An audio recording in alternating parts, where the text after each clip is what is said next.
Okay, greetings, brothers and sisters. Today is Friday, September 26th. I started this video last night, so I have to come back and do an introduction because there's been a number of, I don't want to call them breaking stories, but revelations that I didn't know about when I started the video. And so in this video, I cover the beginning scene of the Snake Eyes movie I missed in my Snake Eyes video. And then I talk about the statue with Trump and Jeffrey Epstein. And then there's stuff to do with Charlie Kirk and his organization, $100 million organization, that a year organization, and him wanting to do an audit weeks before he was murdered or assassinated, or what we want to call it, or maybe not any of those things. And then I get into Erika, his wife, before she was his wife, and her being involved with a possible child trafficking ring in Romania, Romanian angels. You know, none of these things are, just these things that are floating around out there. And then I'm going to segue a little bit into the Jimmy Kimmel return and that whole stage thing. And so it's kind of a video packed full of a lot of things. Let's get into it here.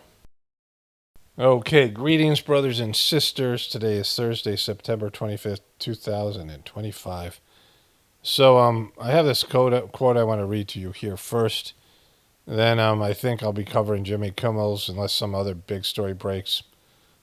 Like some other things, bunch of like little clips to get to. Just want to sort of clear off my browser, close up the tabs and things. Let's start here. So my wife told me this when we were walking around today. We go on these walks in our pasture. It's a beautiful time in our pasture. We have a pasture. We don't have cows in it right now, so it's a lot of weeds and things. We're not hay in it. And we have all these butterflies. Like we see like 50 monarch butterflies on every walk. And our field is filled with goldenrod. And so, anyways, so she was saying this thing that she didn't know who it was from. But the quote is you're referring to, I asked ChatGTP. And ChatGTP is definitely not as good as it was. A lot of times it comes up with, it's making more and more mistakes. I was asking about something, and I asked several times, and it gave me multiple, like, complete different answers. But this one, I didn't have the exact quote from my wife, and it still put it together. The quote you're referring to is often attributed to William Casey, who served as a CIA director from 1981 to 1987. The statement is, well, we'll know our disinformation program is complete when everything the American public believes is false. However, there's no evidence source confirming that Casey actually said this. The evidence is that it's happened, right? The evidence is that it's not just the disinformation and whatever Americans believe is false. People gravitate to false information and don't want it debunked. Like there's things that you could probably say to almost every person, and they'll say back to you, please don't tell me that. If you gave them a choice of knowing something, knowing something that's negative information about something they like, or somebody they like, or somebody they're a fan of, they'd rather not know, or they immediately dispute it. But the bigger issue is something that I was talking about recently in one of my other voiceovers, is that you can show somebody an event and their emotional reaction and their view of their recounting of the event, right? If you ask each person what they saw, you get such a diverse set of answers, and you get so many different reactions, whether it's a good thing, a bad thing, what they thought about it, what's your opinion of it, that America is completely divided, that people cannot agree on the fabric of reality. Like you go back 100 years and everyone would kind of have the same opinion about things. You go back to when there's only 3 news channels. I mean, you go back before TV and it was something, where people didn't even, have a reference point other than whatever was going on in town.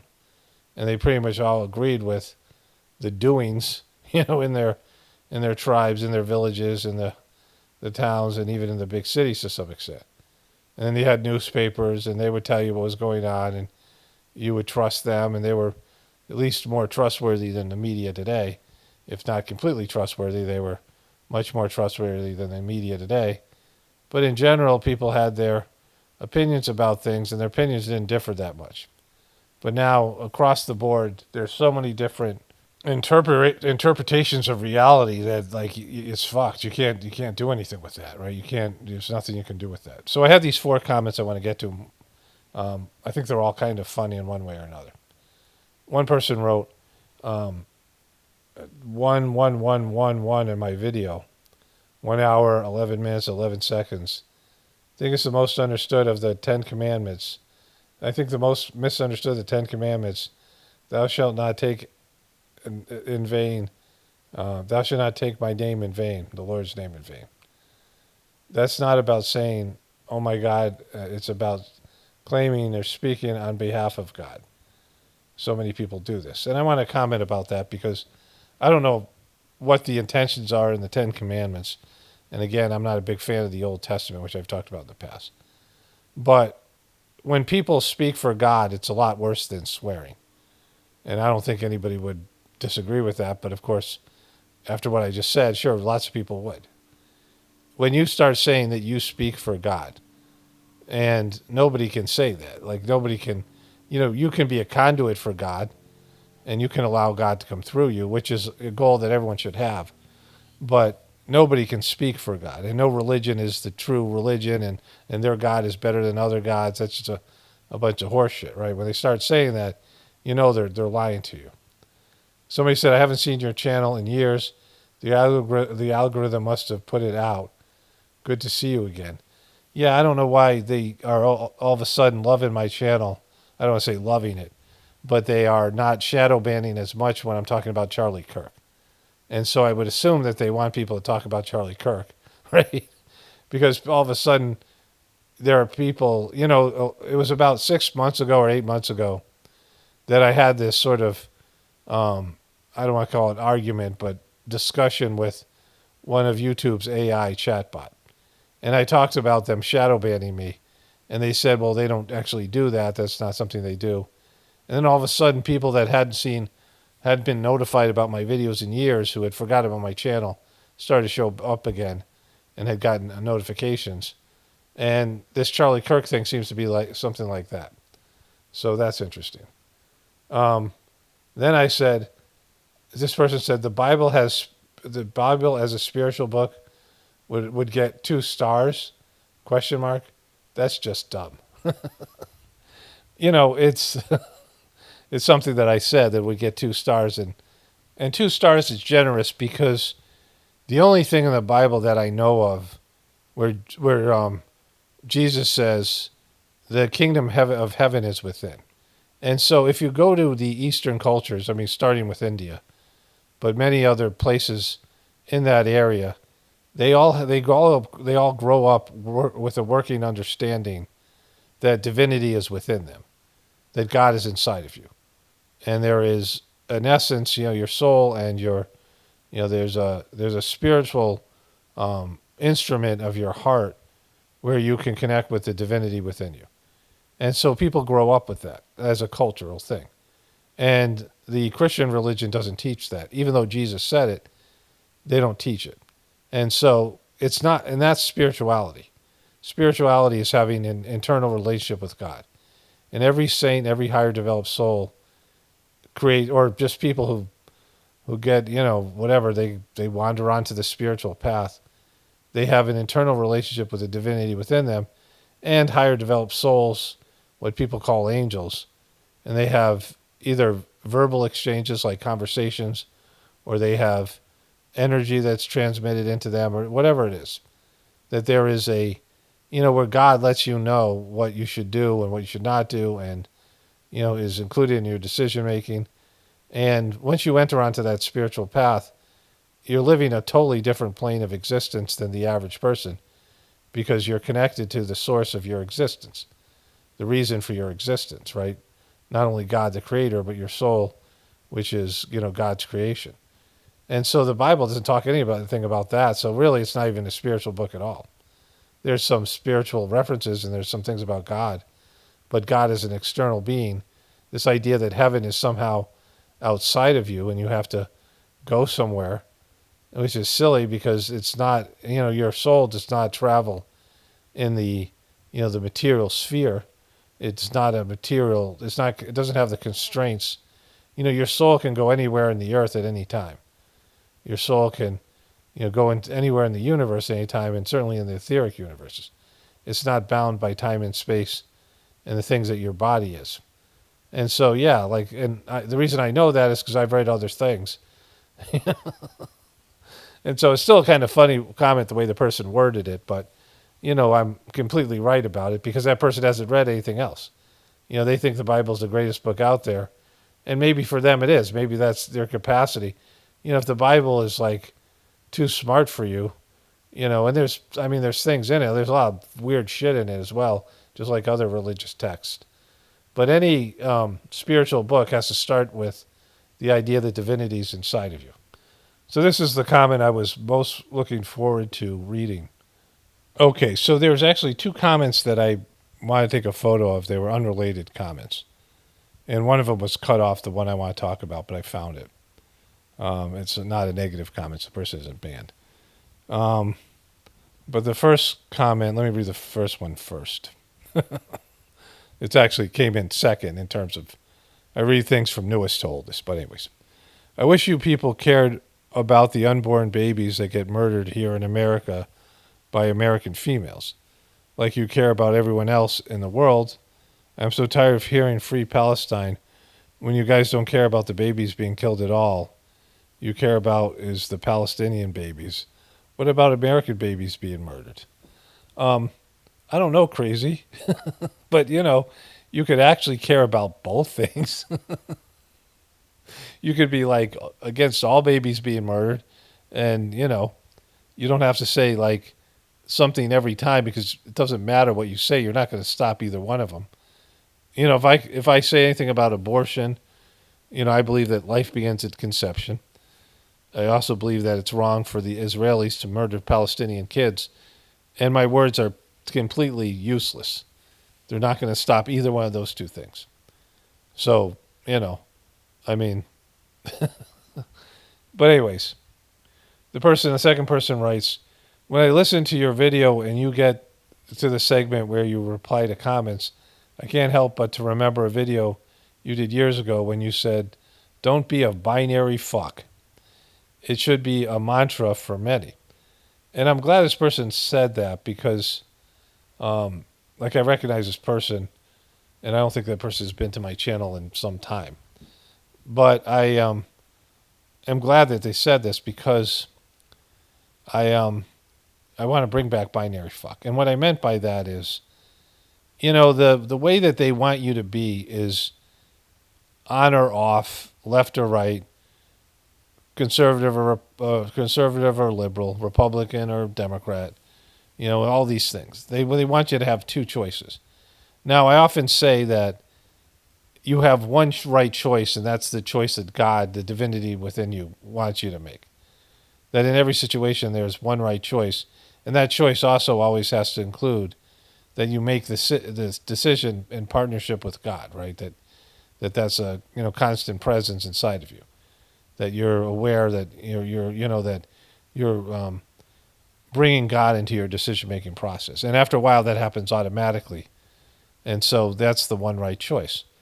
But in the infinite amount of wrong choices, and in any situation, there's infinite amount of choices. And in terms of boxes you belong in, people are always like, what are the people like me? What are the people that are in my demographic? What are the people that I relate to? How would they, what would they think about this thing? And oftentimes they go to those people, they go to, whoever the person is, and they get their decisions and their information from those people. And it always falls along political lines, right? For example, the liberal Democrats did not care about Jeffrey Epstein until they realized, and I got that statue coming up, the Epstein and Trump statue, which is just, I'm looking forward to showing that. But the liberal Democrats, for the most part, did not care about Jeffrey Epstein at all. In fact, they were pushing back against any kind of pursuit of the truth for Jeffrey Epstein, even after the guy died under Trump's watch allegedly the hanging. And the hanging was more seen as being done by liberals than it was being done by Trump, even though Trump was his bestie, was his perv bro. But now that the Trump was on his heels, I mean, the best thing that happened to Trump was this guy, Charlie Kirk, being killed, or allegedly, whatever that thing is that happened to him. Whatever that thing is, that operation that saved Trump from his, being crushed by the weight of his relationship with Jeffrey Epstein. So there's these binary fucks, people who are just, they can't think beyond that. Everything has, most everything has good and bad in it. There's things that have value in it. It's not just like this is good and this is bad. I mean, what this is about is this is good and this is evil. And then they switch their opinions on things. It's not evil anymore, it's good. Let's put it in the good category. Like they have two categories, good and evil. And one party is in good and one party is in evil. When mostly they're all evil. Political parties are mostly evil, especially here. And they have good things in them. They have things that are, they do have some good, so they're on the right side of some of the issues, at least in terms of, common sense and the rest of it. But for the most part, they're just on the side of the shadow government and the moneyed people that have, the money to buy their support, buy their decision making. Anyways, with that in mind, let's go to we'll have a few things to get to. There's one more thing and one more comment. Somebody wrote this. Paka's first frame of the movie is a billboard that says Tyler the Executioner, September 10th. And I have not looked at that yet, but I'm going to go look at it. And if that's the case, I'll include that here. And there might be some things I forgot to put in that video or comments that people leave that I'll read in terms of the snake. He's talking about the Snake Eyes movie, the video I just put up today. And so, it'll be yesterday when you're hearing this. But if that's the case, then my wife had actually said something about that as well, but I wasn't clear about that, what she was saying. And so now I am a little bit more clear. And so I'll check that all out. There might be a few follow-up things to talk about that, and then we'll get into the Trump and Jeffrey Epstein statue. Okay, so my wife told me about this. She was kind of unclear about it. She didn't know Tyler's name was there. And they said this guy's name a number of times. I just missed it. But other people have discovered this, and someone left a comment. So this says September 19th. It looks like September 10th, but it says September 19th. Of course, 9 and 1 equals 10. So it's, the same thing. Or not the same thing, but, can be the same thing. And Tyler was a kid that they're saying was, Tyler's the patsy. And Charlie Kirk was shot on, allegedly, or the Charlie Kirk event happened on September 10th. And so that's the opening thing. So I was thinking this, and then my wife said it out loud. My wife said it's just almost like they pick a movie and they just build a plot around it, right? Or, was this predictive program? Like, what is this stuff? Or is it some kind of way of an indication of divine plan? I talked about this extensively in the video I already made. So I made a, very comprehensive, over an hour-long video. That's an hour and a half video. Kaboom, Charlie Shekels, Kirk, Predictive Programming, and Snake Eyes, the Jezebel Connection. And there's all these things. Coincidences that happen in my own life while I was making it. I mean, all kinds of different things. And so, so there's that. Let me show you the clip here. Good evening, everyone. So it comes in with Paramount and the Mountain. That's how this thing starts. It's a Paramount film. And, they have this big, giant orb. I've talked about the orb so much, the Queen of England, the King of England. They carry in a scepter and an orb, which means that they are God's representative on earth. They carry on these jeweled, this scepter, this jeweled scepter, and this orb. And then there's all these orb things. I've made whole videos about the orb. And, they have this, it's a globe here, but it's something that at the end of the movie is laying on the ground next to when the woman says, it's taken down by Hurricane Jezebel.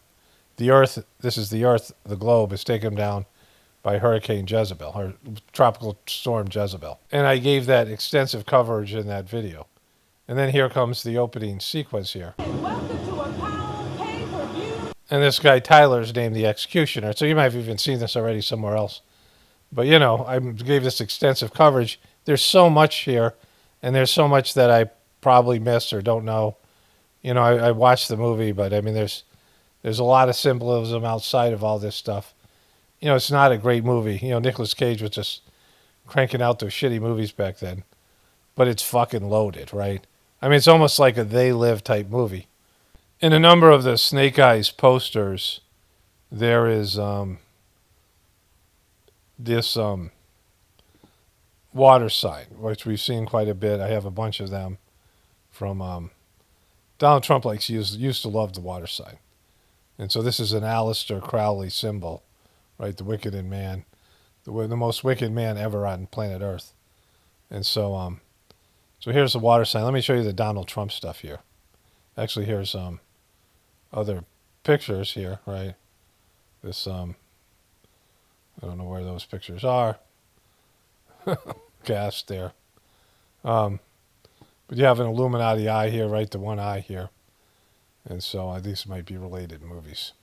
Okay, so let's start here with The Simpsons. So this is from the Simpsons movie. And all of Springfield, the town the Simpson lives in, is under a dome, right? And you see this guy's making this symbol with Donald Trump. And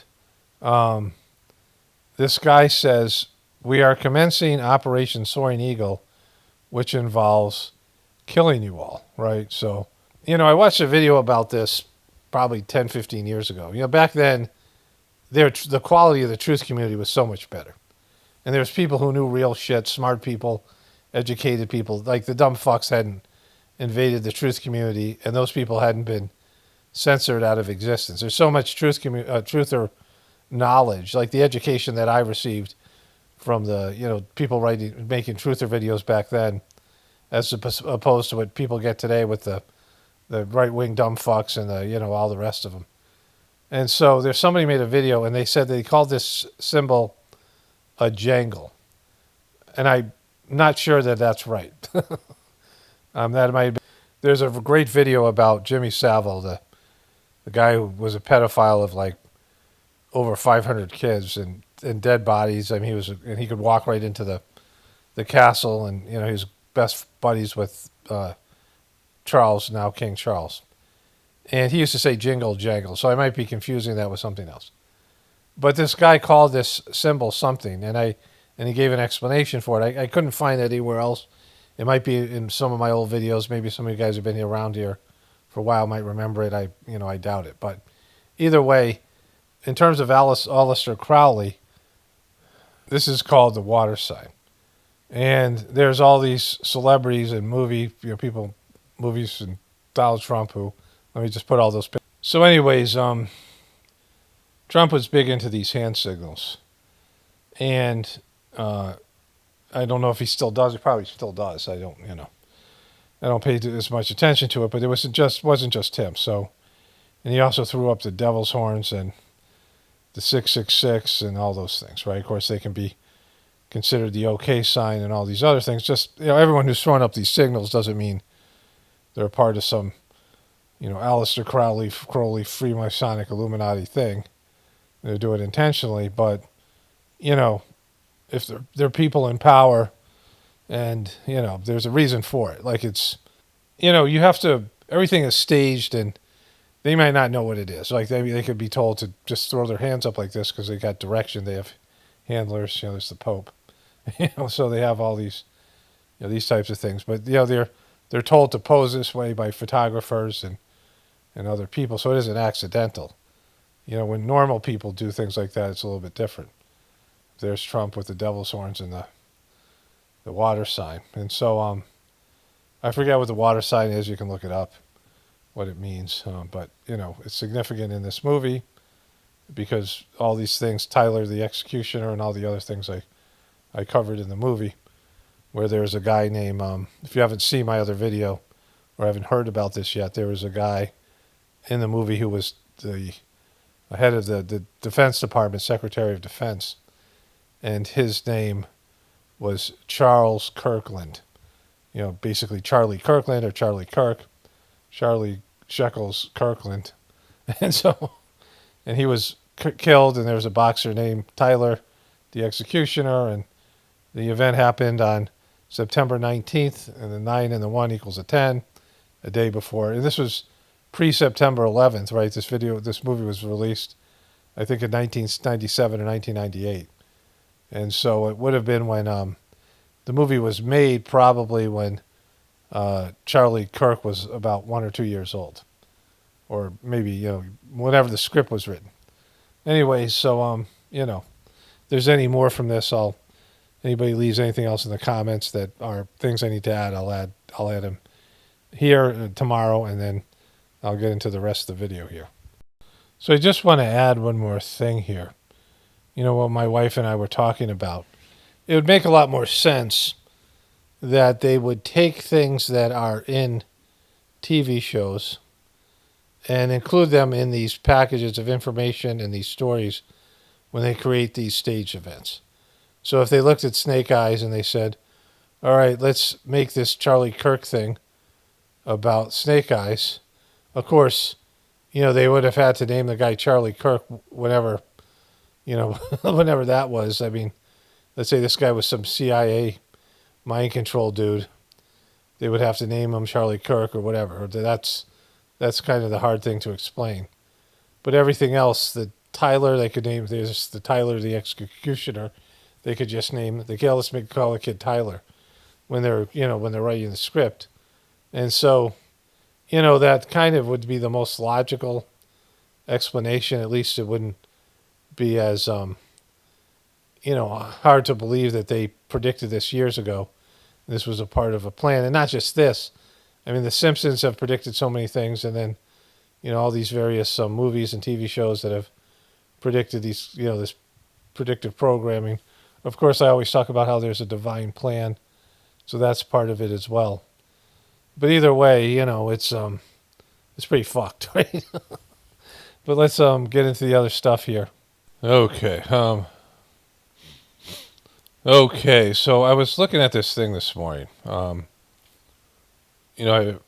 view count has gone up since the Charlie Kirk thing. And this video, as you see, is not monetized because of, I basically made that video for free, which is kind of a bummer, but I guess it, had to be done. And I looked at this one video that sort of took off. It's got a lot of sixes in terms of the view count. It's got 1-1, but the rest are sixes. And I'm not sure they just did that. This is the Erika Kirk forgives unconvicted Passy and then throws up devil's horns. And they decide to, I don't know how long it's going to be on all sixes, but there it is. So that was kind of interesting. All right, let's get into the other stuff here. In the district, pop-up art is turning heads on the National Mall. Kaboom. It's a statue depicting the president and convicted sex offender Jeffrey Epstein set up. He's right here. His big-ass fucking gaudy poster. This is wonderful in so many different ways. The image is great, this thing here. With their legs up. It looks pretty like they're frolicking. And Will Smith had a video where he wanted to frolic. I mean, right in front of the White House. That's just absolutely amazing. So Trump, it came out maybe 3 days ago. I didn't get to cover it yet, but I'll talk about it here. Trump has put a picture of an auto pen up instead of Joe Biden's portrait. Which is, I like this kind of trolling. It's funny. Everything's getting so petty. But this thing isn't going away. They took the statue away, but it's just, it's such a great statue. The way that their legs are up, like they're skipping, is great. National Mall. It's a statue depicting the president and convicted sex offender Jeffrey Epstein set up on the lawn near 3rd Street overnight. DC News Now's Marielle Carbone joining us live on the mall now. And Marielle, what are you learning about the people behind this? Well, Annalisa, there's certainly... They're dead, Lisa. We found them in a canal. out here trying to get people's attention. That's really the point of this. Now, this is not the first statue like this to pop up on the mall. In fact, this is great. The group behind it has popped up other ones like this going after the president. This specific one focusing in on that alleged relationship between the president and Epstein. They're focusing on the legs there. They got the leg shot. I'm on my way home, walking home from the doctor's office, and surprise! At the National Mall, people stopping, staring. So that's great. They're happy. It's funny. The thing is, he's linked to Jeffrey Epstein now, no matter what they do. And it's just a matter of his dopey base. You know, he's got a big bump because of Charlie Kirk. And, you know, he's, which we'll get into, I have a little bit of stuff with him. You know, they were making a fortune over there, $100 million a year. And the money wasn't, well, I'll get to this because Candace Owens is completely fucking that organization over, which it's got very clear now. Like I was kind of, well, I'll show you that in a second. But there's, you know, the Charlie Kirk story is going to have to end at some point. Like it's just going to disappear. And in terms of national media, it's kind of already done that. Like it had some legs, but now, you know, it's not, I don't think it's as big as it's being made. The people who care about it, but like that, I didn't know who he was. I think the majority of people didn't even know who Charlie Kirk was. And so they're going to try to bring Jeffrey Epstein back around, which, or it's going to happen organically because people aren't done with this story, and neither are the Democrats and some of the Republicans. So Trump is kind of fucked. Let me go to the other thing here. The story with the auto pen I turned on it must have been at night at Abby Phillips, who has usually one or two Republicans and then three Democrats on. And they were kind of chuckling about the auto pen being Joe Biden's picture because it's funny. Even the Democrats were. And the Republican was, you know, mocking Joe Biden. And then a Democrat said, yeah, when the next president's there'll be a picture of Trump with Jeffrey Epstein before the statue came up. So, like, that's happening. Like, the Democrats know that Trump is fucked on Epstein. Like, they just bring it up now all the time. And, you know, people will say, which is completely 100% correct, the Democrats were against the Epstein thing. We're minimizing. We're calling it crazy. You know, Jimmy Kimmel, he called it crazy. You know, he was calling Aaron Rodgers crazy for widening an Epstein list. And so, like, they're all, you know, I mean, they were on the wrong side of the thing. But now they know that it's a, you know, it's like a, you know, he's wearing cement shoes, Trump is, with this thing. And the evidence with the, you know, whatever it is that they have and things that Trump says, I don't think his base really understands, or they don't want to understand. Like I said, people want to be faked out. Well, this is just great here. Like just the legs and just the whole thing right in front of the White House. I mean, they got perfectly precision. So, you know, he's fucked at Epstein. It's just, you know, that's happened. So one of my commenters said that he or she couldn't find the original video of Charlie Kirk being shot, like one where you could see the blood coming out and the whole thing. And I decided that I would go and collect some of these things, some of the videos that I've seen, and put them into some kind of compilation, you know, that I would have. I don't know if it's been be important, but these things disappear from the internet, and they're just gone. And I saw it on Twitter. I couldn't find it anywhere else. There was nothing on YouTube. And then I found some stuff I checked Spotify. I found some stuff on Reddit. There's some of it still exists on Reddit, but I still couldn't find that original video. And so I know people have it in their possession, but it's scrubbed from the internet. It's now scrubbed from Twitter. But while I was looking for that, I found this. So there's that song. It's Jesus weeping over Charlie Kirk, and there's he's carrying him to heaven. Look at him. He's draped in a flag, too. It's not like he's just a saint. Look at him rush to the doors of heaven. They're going to make out now. Look at him look down on planet Earth. Look at Charlie Kirk. He's so saintly. Look at Jesus is at least 6'8", because Charlie was pretty tall. He's still, this guy's, in heaven you get to wear the American flag, and there's the American flag there. It's right there in heaven, and he's blessed in America. You think Jesus is really fucking blessed in America right now? Do you think America is blessed by Jesus?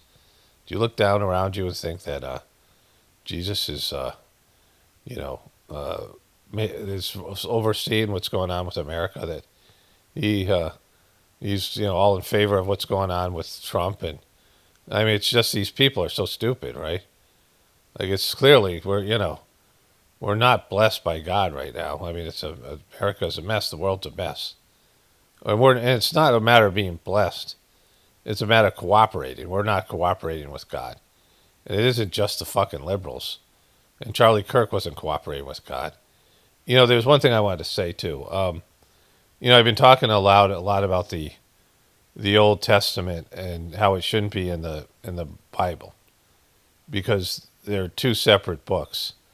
The other part is the New Testament doesn't build upon the Old Testament, right?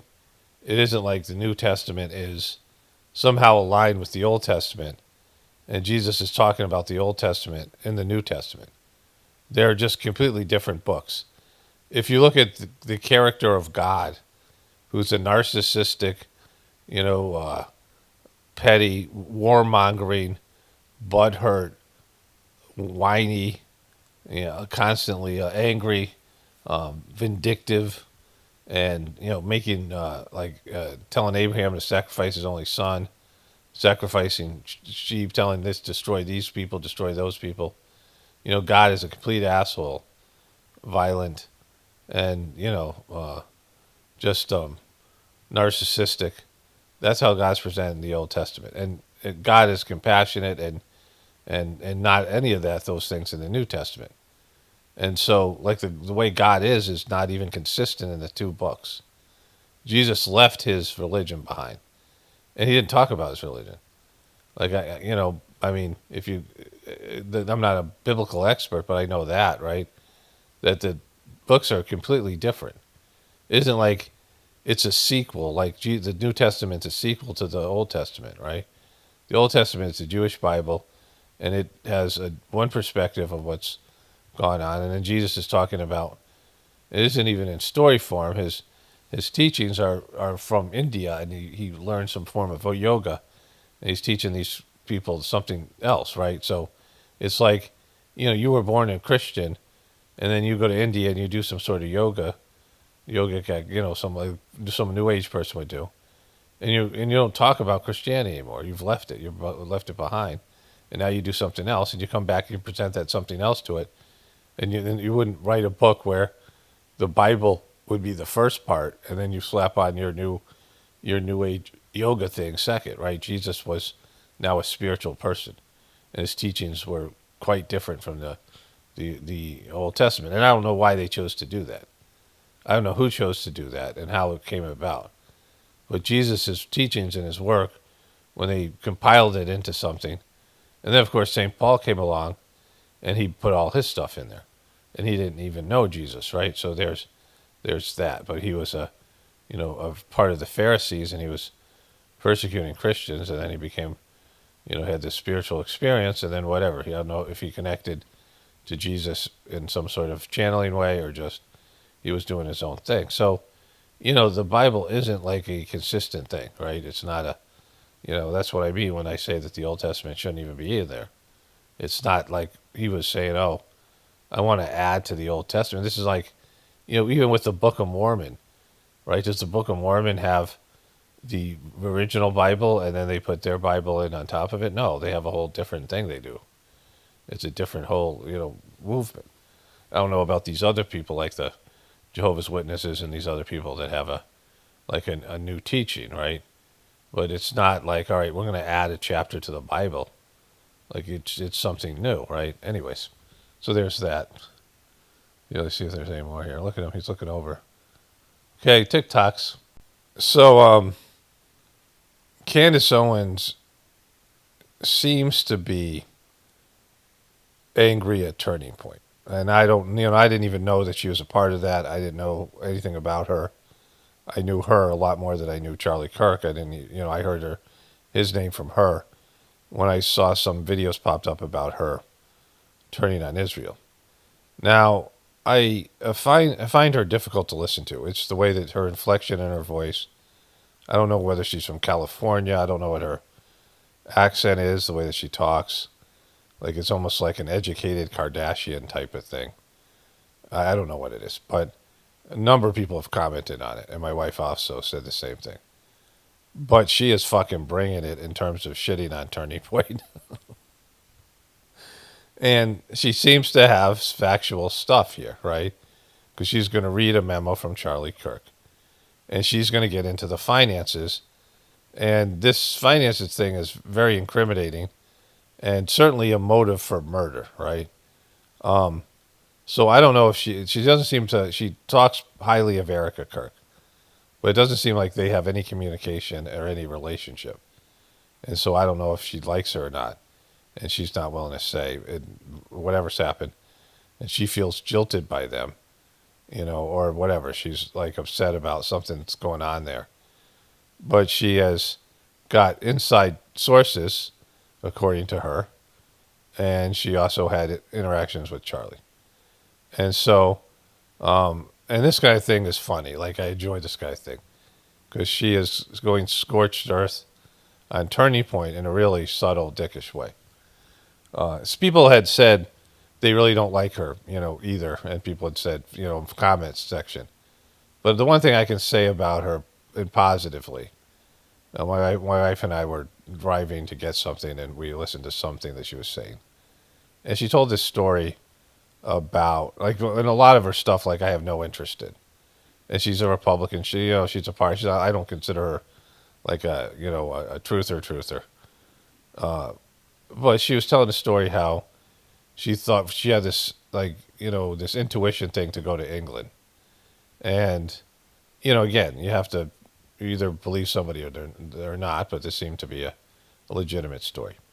And she has some intuition thing to go to England. And she got Charlie Kirk to go with her and start to bring Turning Point to England. You've seen some of the debates that Charlie Kirk was having with people in Cambridge and these other places. And so, but she felt this powerful, intuitional, pull to go to England.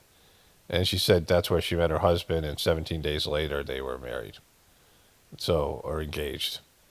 But she just knew she had to go there. And so, when people have those kind of experiences, they are on the cusp of spirituality.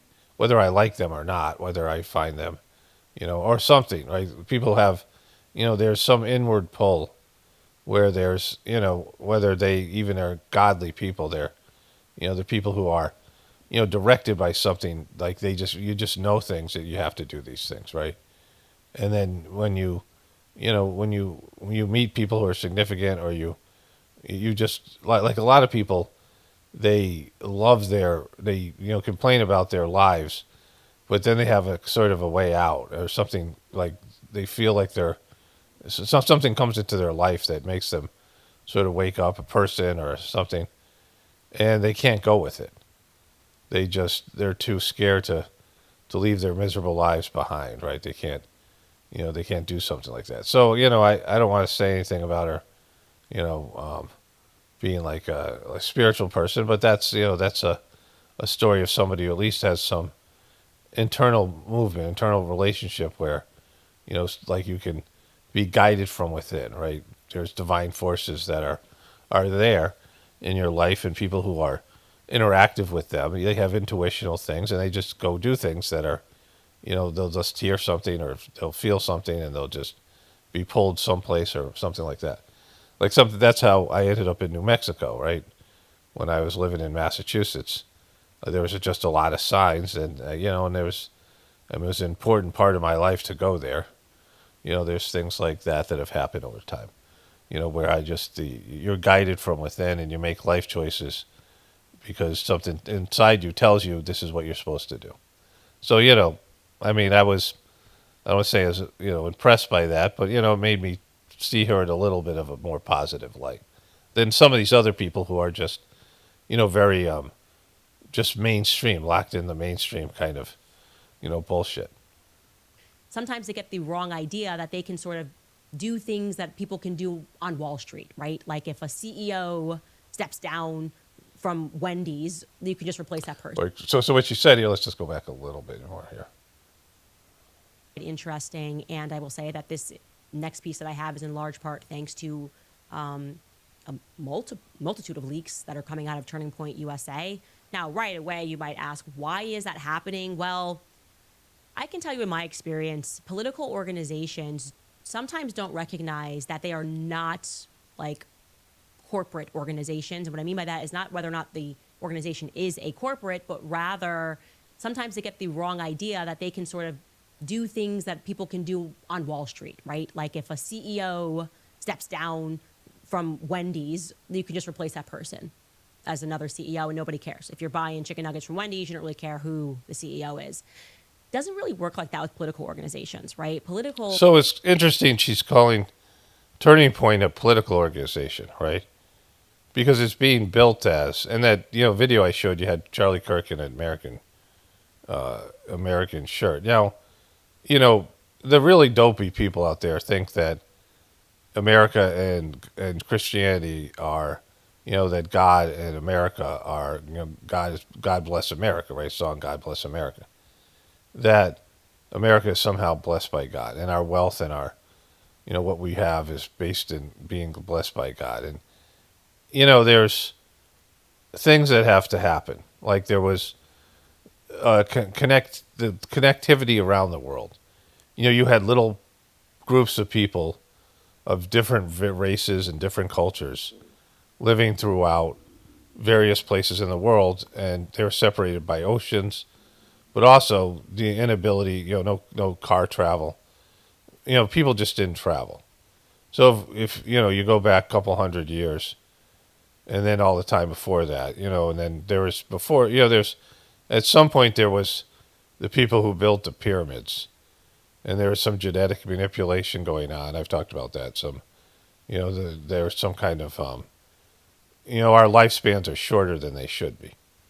That there are people that live thousands of years, and that's talked about quite a bit in the Mahabharata, which is 5,000 years ago. People live forever, like they lived. Most people lived hundreds of years.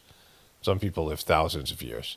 People lived through whole yugas, like 10,000 years, right? So there were people that had that capacity, and that they're no longer here. And there are giants. There's all this, evidence that there are giants, and there's all these things. And somehow, those people are gone, and now you have the slaves that are left that were genetically manipulated and things like that. So that's a whole thing. And they, there's various, like the Freemasons and these other people know all this stuff, right? It's there, the knowledge is there, they just don't share it with you for a variety of reasons. It's a, controlled system. And so you have these people who are made as slaves, and they're, sloppy genetic issues. That's why there's a lot of health issues.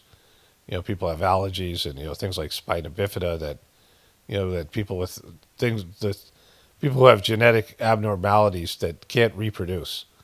And yet it's in our genome, right? Like it's in our genetic, in the human genome, even though the people who have it don't have babies. And so there's all these things like that, right? So, but going into that to about 500 years ago, there was the inability. I was just watching, like 6 months ago, I watched one of those Viking shows.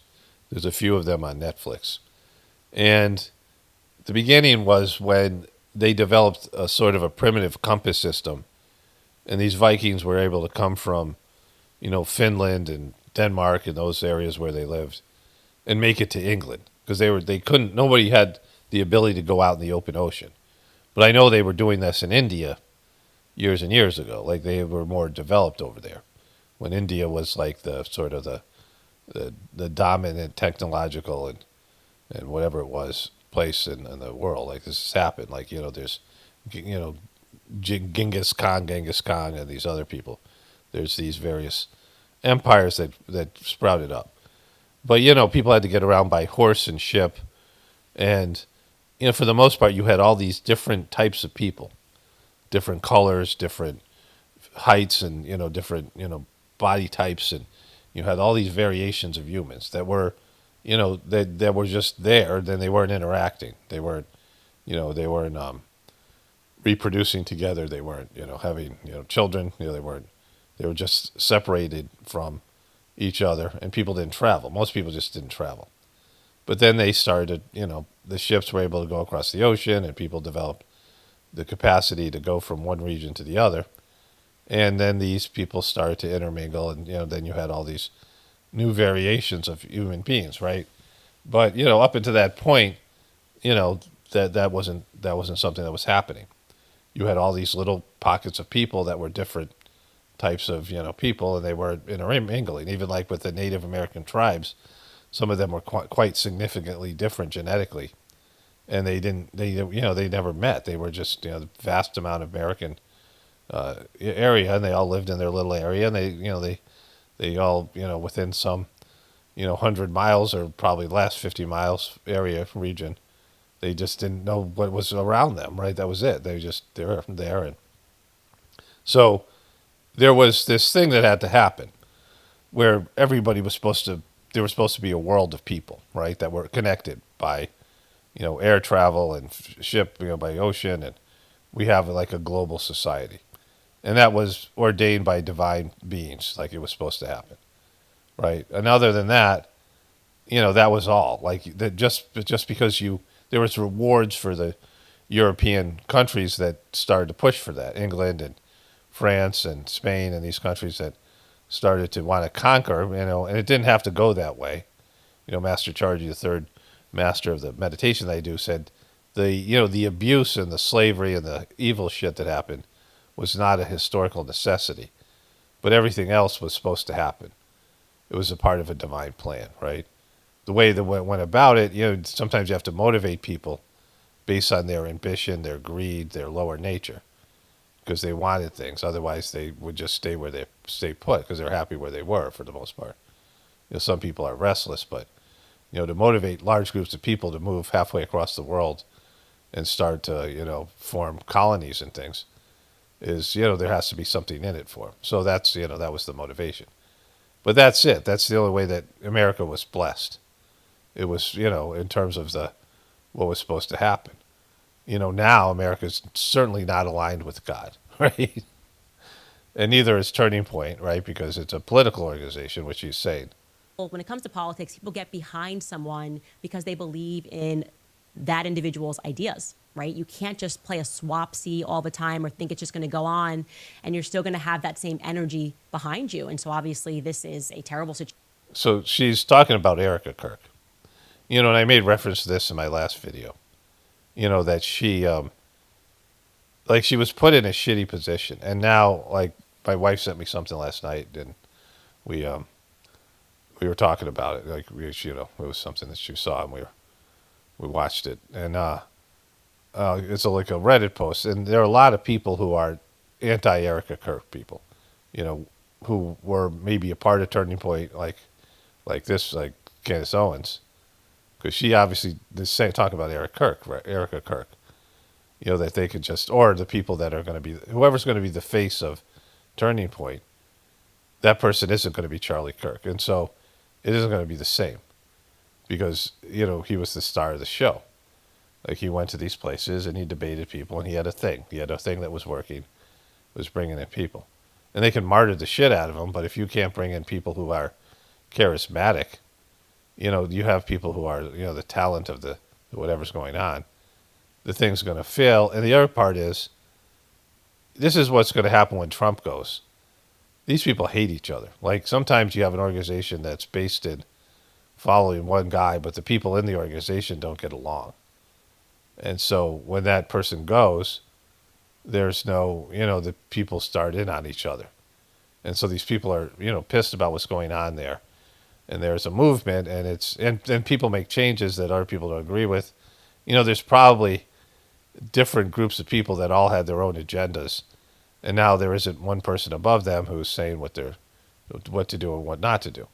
And so Erika Kirk, given the fact that this was a national story, and she was going to be able to hobnob with the president and the vice president and get all the love from them, she wasn't a known entity. She did some videos with Charlie Kirk, but she doesn't have the kind of personality that would draw a lot of people in. So she had to strike while the iron was hot. And 2 days after his death, she put out that shitty Instagram stuff. And then she did this other bogus speech and came off really insincere. And they're the dopes that they're just going to lap it up no matter what. And the people can't see through that stuff, but everyone else can. And she's not very likable. So, like, this place is, and it's a big time money thing here. So just we get into that. Situation, and Charlie is gone. But with people not getting answers, right? With people that are working at Turning Point USA not feeling like, okay, are we as an organization fighting? Are we going to speak about the things that Charlie cared about? Are we going to call out the things that we feel are wrong here? They're not wanting to get behind that. They feel that the organization is now being motivated just by money, and that this company's priorities have somewhat shifted, and that really how people on the outside that are looking in are going, what's going on here? Why are people... Yeah, it's a wrong time to take a look at the place. That thing was so offensive, that memorial service. So, the people who are into this, they're into this. And there might be people who gravitate. There's a lot of stupid people, desperate people out there. So you can make coin on those people. There's a lot of impressionable people, a lot of people who are lost, and they're looking for something. And the big organization, we have all these televangelists, right? And so, we know that there's these people out there. I mean, there's people who call themselves believers, Justin Bieber fans, and there's still some believers out there. Like, there, so, I mean, there's, Taylor Swift, like, people follow, there's dumb people that follow dumb shit, and there's mostly like, those are the majority of people out there. People who just are not self-directed, and they just want to worship somebody else, and oftentimes it's somebody who's kind of deplorable, and like there's all the Trump worshipers, and there's people who thought Kamala Harris was great. I mean, you can carve out some audience if you pander to a certain amount of desperate, stupid people. But the rest of the people are now aware of Turning Point, and it's not going to survive the microscope, especially since their biggest asset is now no longer a part of it. Okay, so I want to start here. Candace Owens is about to take a giant shit on Turning Point, which is kind of great. Now I want to talk about that a little bit. Just ate breakfast, and their breaking story was Benjamin Netanyahu just spoke at the UN. So this is Friday, September 26th. And whenever he speaks, there are a lot of people who walk out. A lot of the delegates, a lot of the nation states walk out when he's speaking. But this time it was like almost everybody. And he got into the bullshit about how everyone had forgot about October 7th, but they haven't. And they're so close to getting Hamas. And Trump is saying they're close to a deal, which they're not, because the deal's going to be they get that land, right? They're getting that land. And I said this before, just like Erika Kirk had to capitalize on her moment, Israel has to capitalize on this moment, because they have Trump, who they own, and America is fading. And once America's gone, they got nothing. Like they're like a turtle without their shell. And so when America collapses, Israel has to be able to sustain their own power, their own military.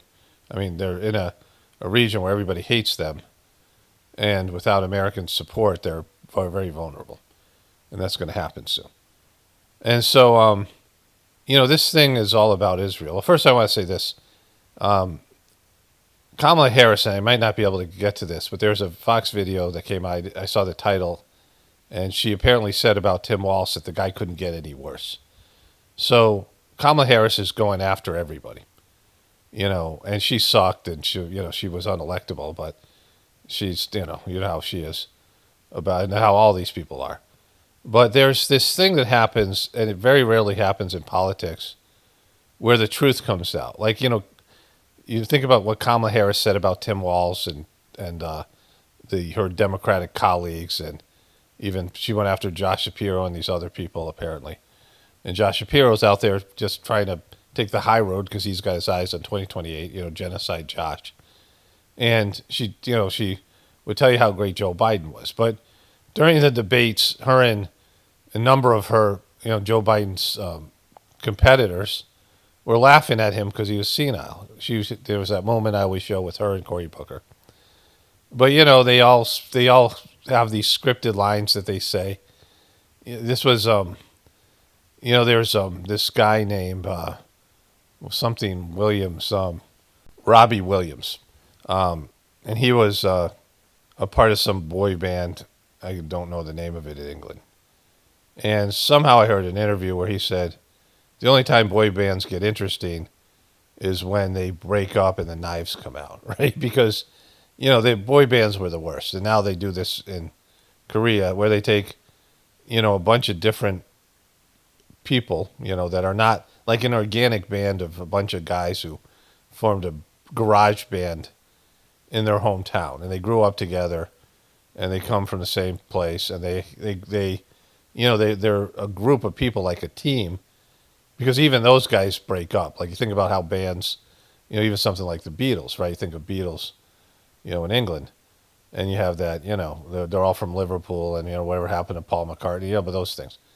But they all get big egos and they break up. But with a boy band, there are already separate entities that are coming together for, they're all attention whores and these things, and they're battling over who gets, to sing this part of the song, and some guys are being pushed forward more than others, so it's this thing, right?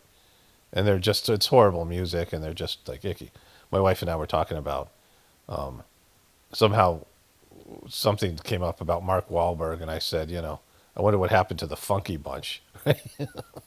Mark Wahlberg was a rapper, and he had this the people his band or his backups were called the Funky Bunch. I wonder where the Funky Bunch are. And then Donnie Walsh, his brother, was in that New Kids on the Block, that horrible Boston thing.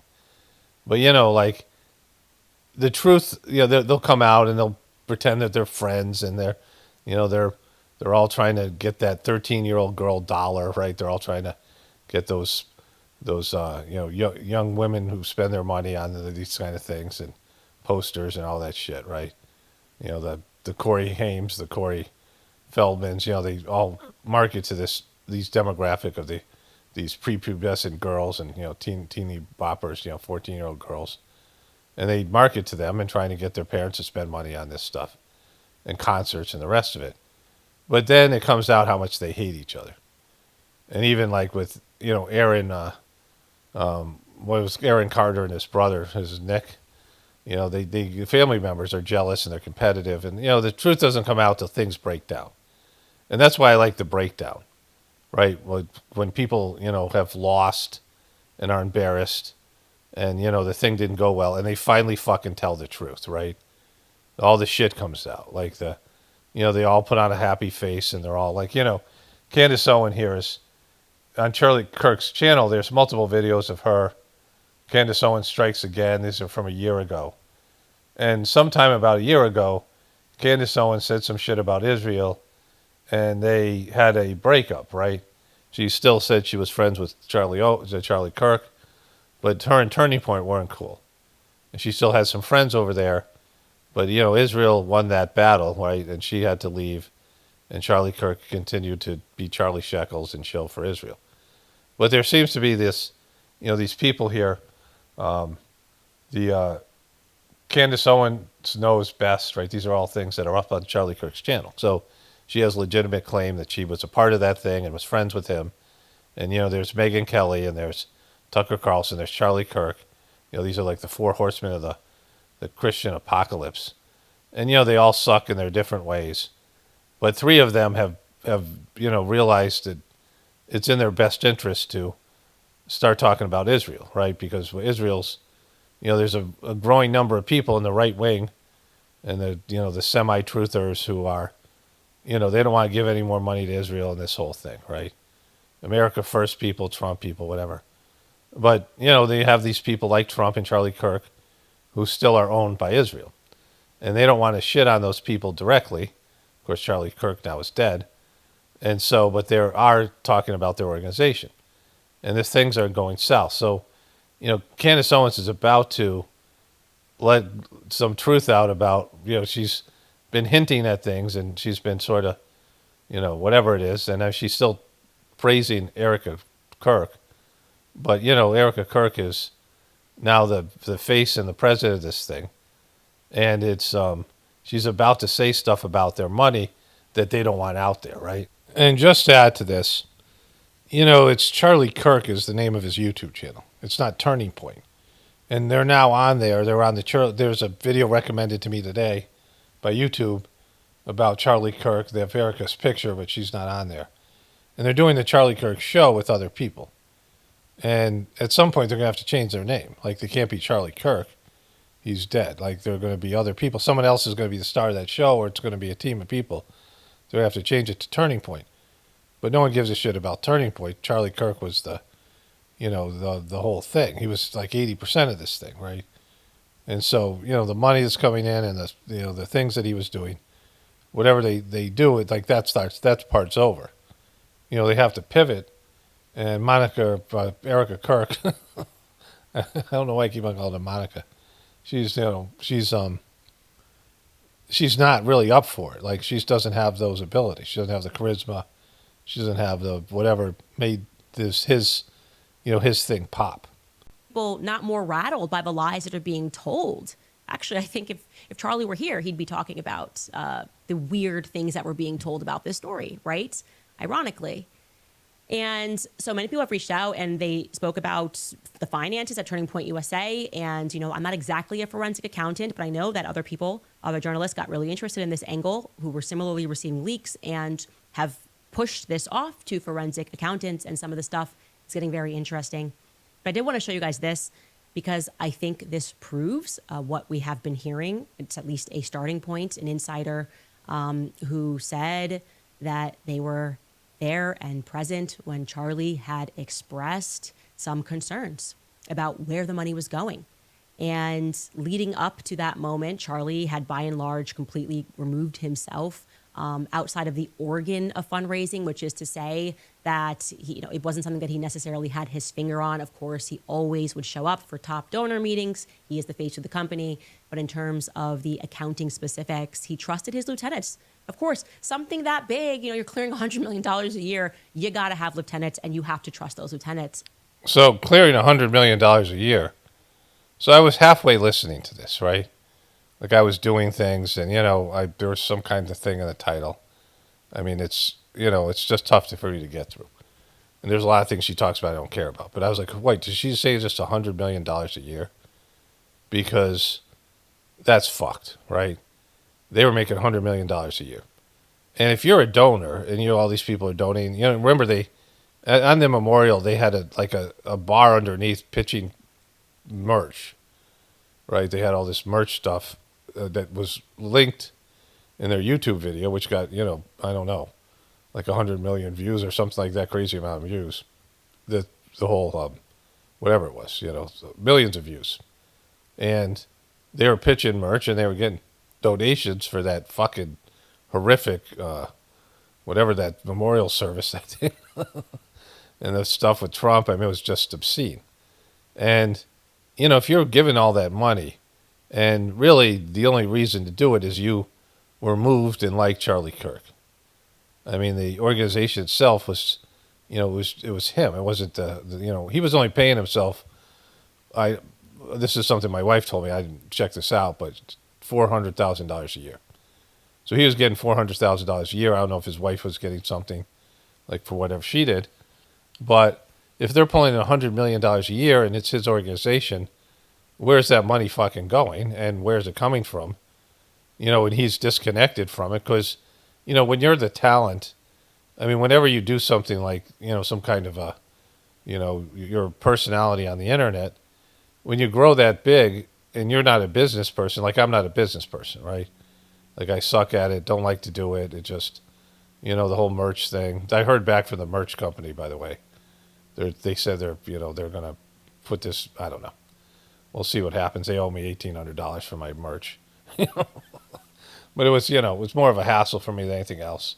And, it's like people who are visionaries or have a certain kind of personality are often not bean counters. People need different types of personalities, right? And you need people you can trust. You see all these athletes that have business managers that steal all their money. I was watching, I turned the TV on. There was HBO had some Billy Joel documentary. And, wherever I turn the TV on, it starts off from, DirecTV from wherever I was watching before.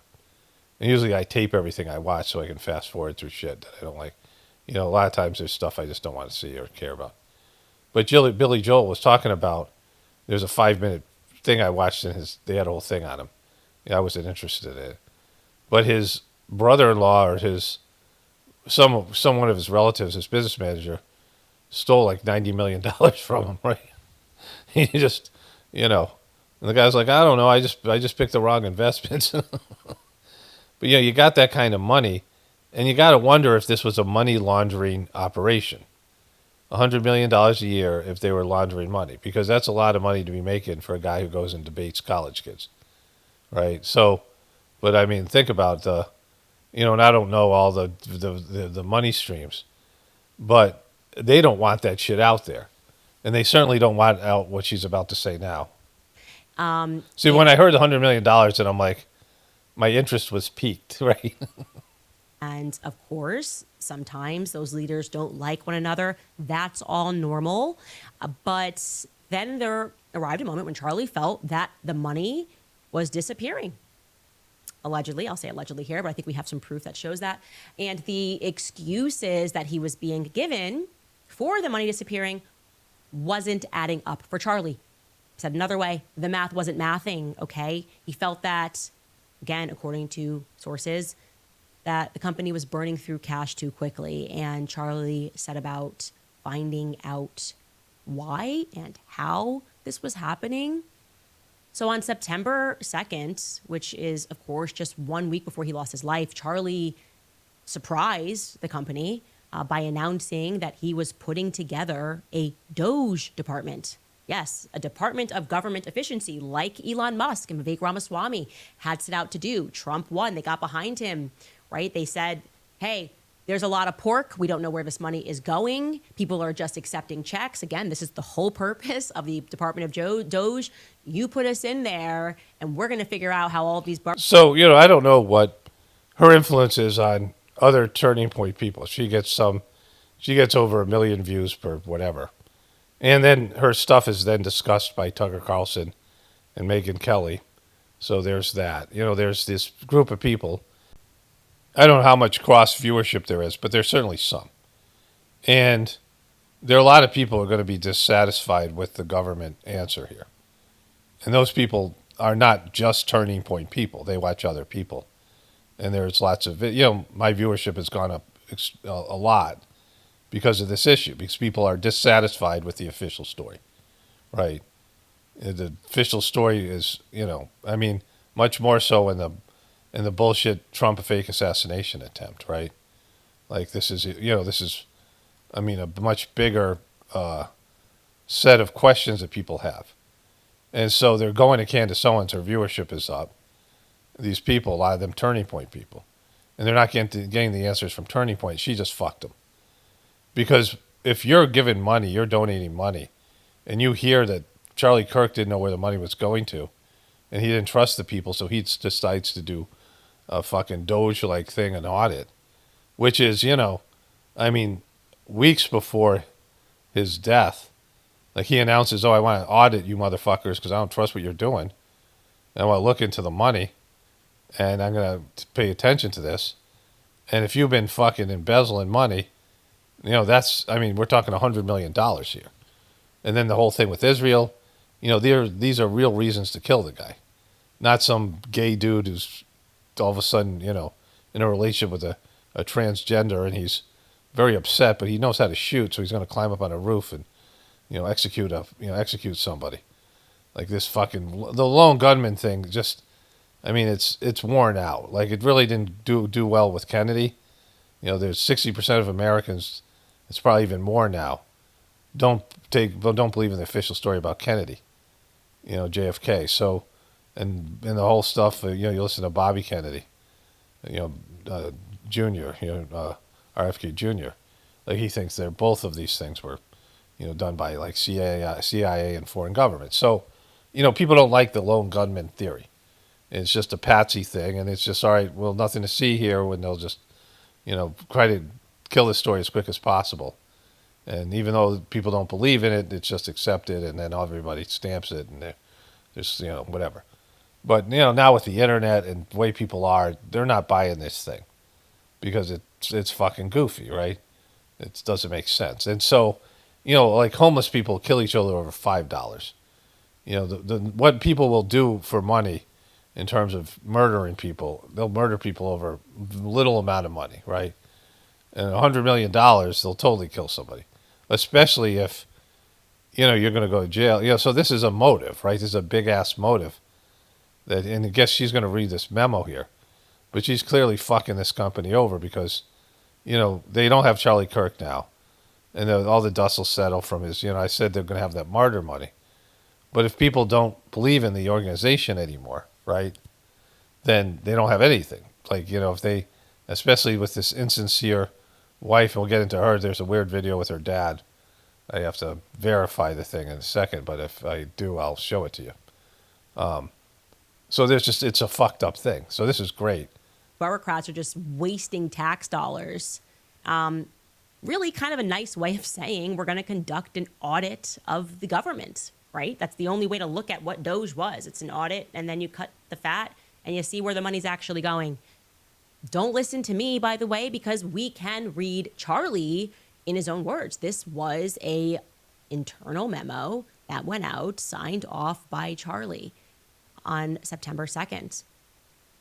I'm going to skip to the relevant portions. He's first and foremost announcing that Dear Team America, effective immediately, again, September 2nd, Justin Strife is taking on a new elevated role with Turning Point USA as its COO. Since joining TPUSA in 2020, Justin has led Turning Point's fundraising division and in more recent years has been involved in some organizational operations, filling the COO role in many ways, but now officially taking on the title and expanded responsibilities. Now we're going to jump to that last big paragraph. He writes, in this role, I have empowered Justin, among other priorities, to engage in an organizational-wide DOGE effort. Justin will be assembling a small team to assist in this effort, which is focused on Turning Point USA, 1, becoming more efficient, 2, becoming more cost-effective, 3, unifying organizational success around company-wide metrics and goals, and 4, reshaping company culture. I expect many positive changes to come from this forthcoming initiative and Justin's expanded role. Please join me in congratulating Justin on this new role with the organization. So I felt that with reading that memo is fucked, like, especially now. Because she's saying that, there's money that was disappearing. And he's dead now, right? And so I'm not laughing at, wherever he is, wherever this thing happened. So, this is a major motive, $100 million a year, and we're talking about multiple years. So if people are, whatever they're doing, laundering money, whatever that's going on there, they're taking money, people are, there's some kind of embezzlement going on. And so, this is motive. That he, 2 weeks after he did something like this, he puts out this memo and he's dead. That's huge. The government should be looking into this, right? Not some patsy, some fucking, disgruntled 22-year-old. Like, Israel has a motive because he was turning on Israel. And this, Israel does shit like that. I mean, and there could have been people who were working hand in hand with Israel in his organization that were undermining his transformation because he realized there's no future in backing Israel, giving them a blank check of support in the, the climate that was happening in America, especially amongst young people. And he was catching strays and, all kinds of pushback from that. And so he was starting to change his tune. Again, it's a political organization. And so, they're the two big motives here. Of course, Trump has a motive to distract from Jeffrey Epstein. I mean, there's a lot of, this works for a lot of people. Those people it worked for who are benefiting, and people within his own organization, which they're now making bank because now they have that martyr money, right? And so, all of the rumors that I'm hearing, to see that Charlie was essentially putting together a small team to begin looking at money and ways to be more quote unquote efficient, it's looking like that's relevant, that all of these tips that we are receiving from insiders is accurate. And what we're understanding is that there were a lot of contractors. Why does she have her own pictures on her laptop? Why would you put your... And people essentially who were taking money both ways, who were bringing in money and cutting deals, said simply the money was looking funny, okay? And Charlie set out to determine why, which means that others should maybe set out to determine why. Is this department still going? And like I said to you, others are setting out to determine why. There are journalists. Right. I don't know if she said it already, but there's a part of this where she says he didn't know where the money was coming from, and she clearly is implying that people are taking money from Israel, and Charlie didn't know about it. Like there's money coming in where he was, he was paying attention to these things. And so, like, she just fucked them. And I don't think this is just the beginning. Because, the issues here are credibility. And as an organization like this, you've lost your credibility. And they should have lost it a long time ago, but, people are really stupid. And so, that leaves Erika Kirk as someone who has to fix all these things. And she doesn't have the sort of charisma and the ability. She's not a debater. Like, how is this going to work, right? Like Charlie's whole business model of him going to these college campuses, in Israel is hemorrhaging. Like they are hemorrhaging with support. Like you don't want to be tied to Israel right now, and both Trump and Charlie Kirk were, and Charlie Kirk was trying to extract himself from that situation. But the rest of this company isn't. Like whatever movement he was making, Israel was giving the big bucks. So if you're making $100 million a year, and then he starts to hint that he is going against Israel, and that the donors from Israel, the pro-Israeli lobbyist donors, are starting to pull their money from him, and they were starting to hurt financially. It was affecting this company. So whatever they did in terms of the money they needed to run the company, a big chunk of it was coming from Israel, enough to that, they had to look at how to figure out how to get around that, right? How to deal with that loss of income. And so, this was said by her and Megyn Kelly that, he was hurting financially, the company was, from his new stance on Israel. So, this whole thing is imploding, at least in terms of people who are somewhat interested in going beyond some official bullshit story from the people who are, benefiting from his death and are maybe stealing money or whatever it is, right? Okay, so my wife had told me about this, and one of my viewers sent me this, and a few people have commented on this. There is this story of Erika Kirk and the Romanian angels, and when you search for it, as this girl is going to say, they're all debunking it, that there's no truth in it, which is kind of interesting that mainstream media would be fact-checking for Erika Kirk on her behalf. Like, if there was a rumor about Joe Biden, and there'd be all these fact-checkers, Snopes and these people, oh, there's no truth to this. But I don't know why these mainstream liberal newspapers would be fact-checking on behalf of Monica Kirk, or Erika Kirk. I don't know why I keep on calling her Monica. But this, here, let's watch this. Let's see if it starts from the beginning here. There. What's up? I did a deep dive last night into Erika Kirk, or Erika Franci's Romanian Angels organization, which was an organization that was linked with the U.S. military and accused of trafficking underage girls in Romania. Now, since this issue started going viral, pop-ups like this, which I have never seen before in my entire life, have started showing up on Google. So utilizing Google to try and find this information is probably not going to deem fruitful. The main sources we're going to use today, and I will post the articles right here, are G4 Media, Active News, and, excuse me, I'm going to try and pronounce this, Stripent Viata, which are all Romanian news organizations, as well as a video posted to the video sharing site Vimeo, V-I-M-E-O, that features Erika Kirk talking about this organization directly.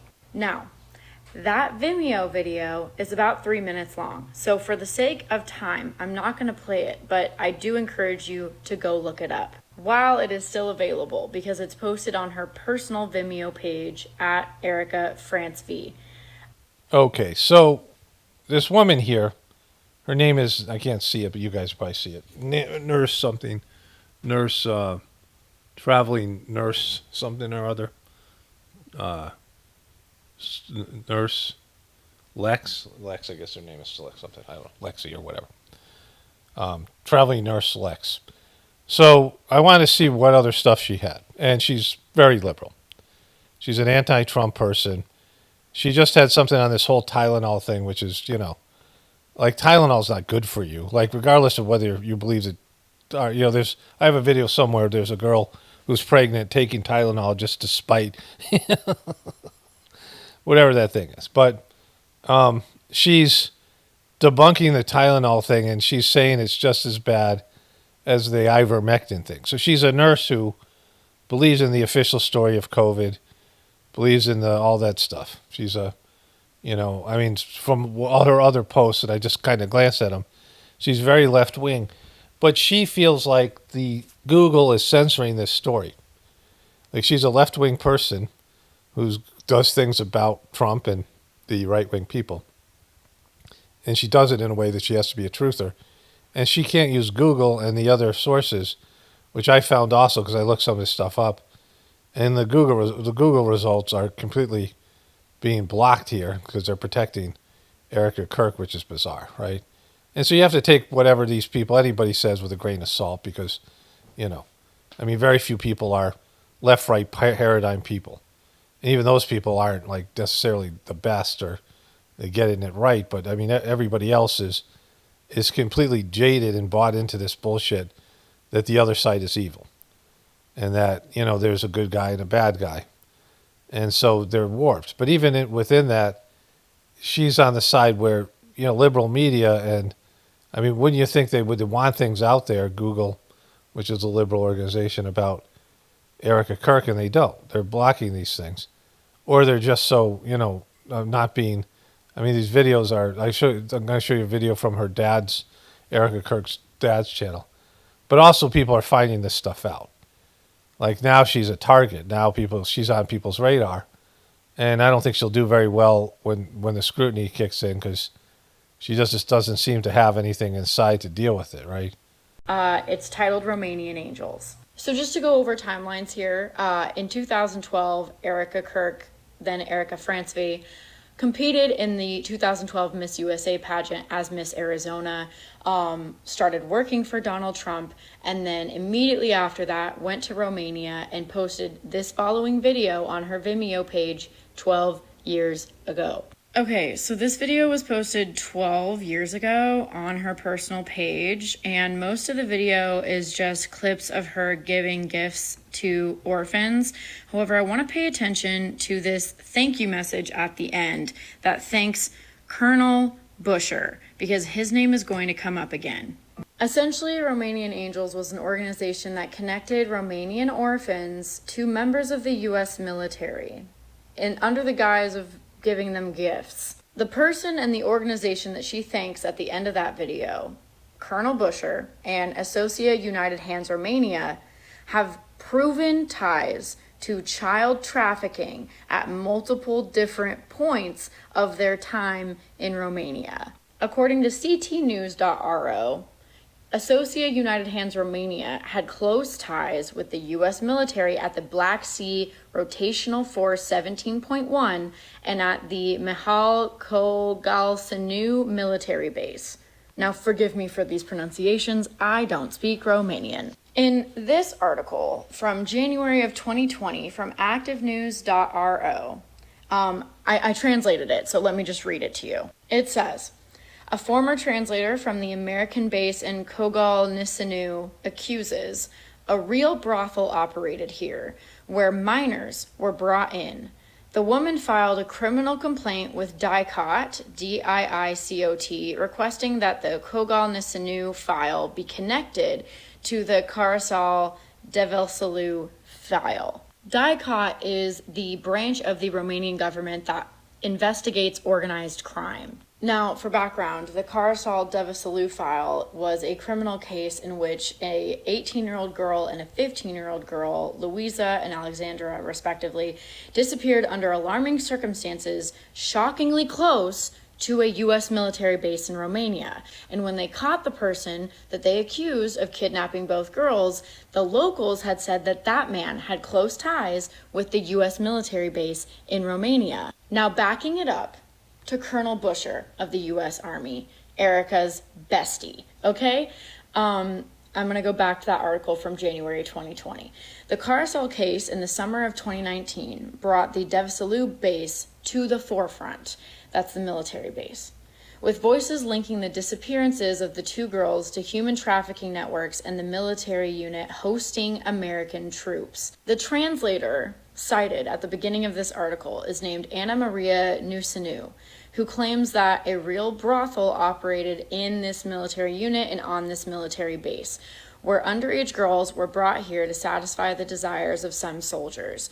Nusinu notified the prosecutor's office about this brothel on the premises of the military base, and although there was an extensive investigation carried out by the American and Romanian authorities, an agreement signed in 2001 between the two countries was invoked.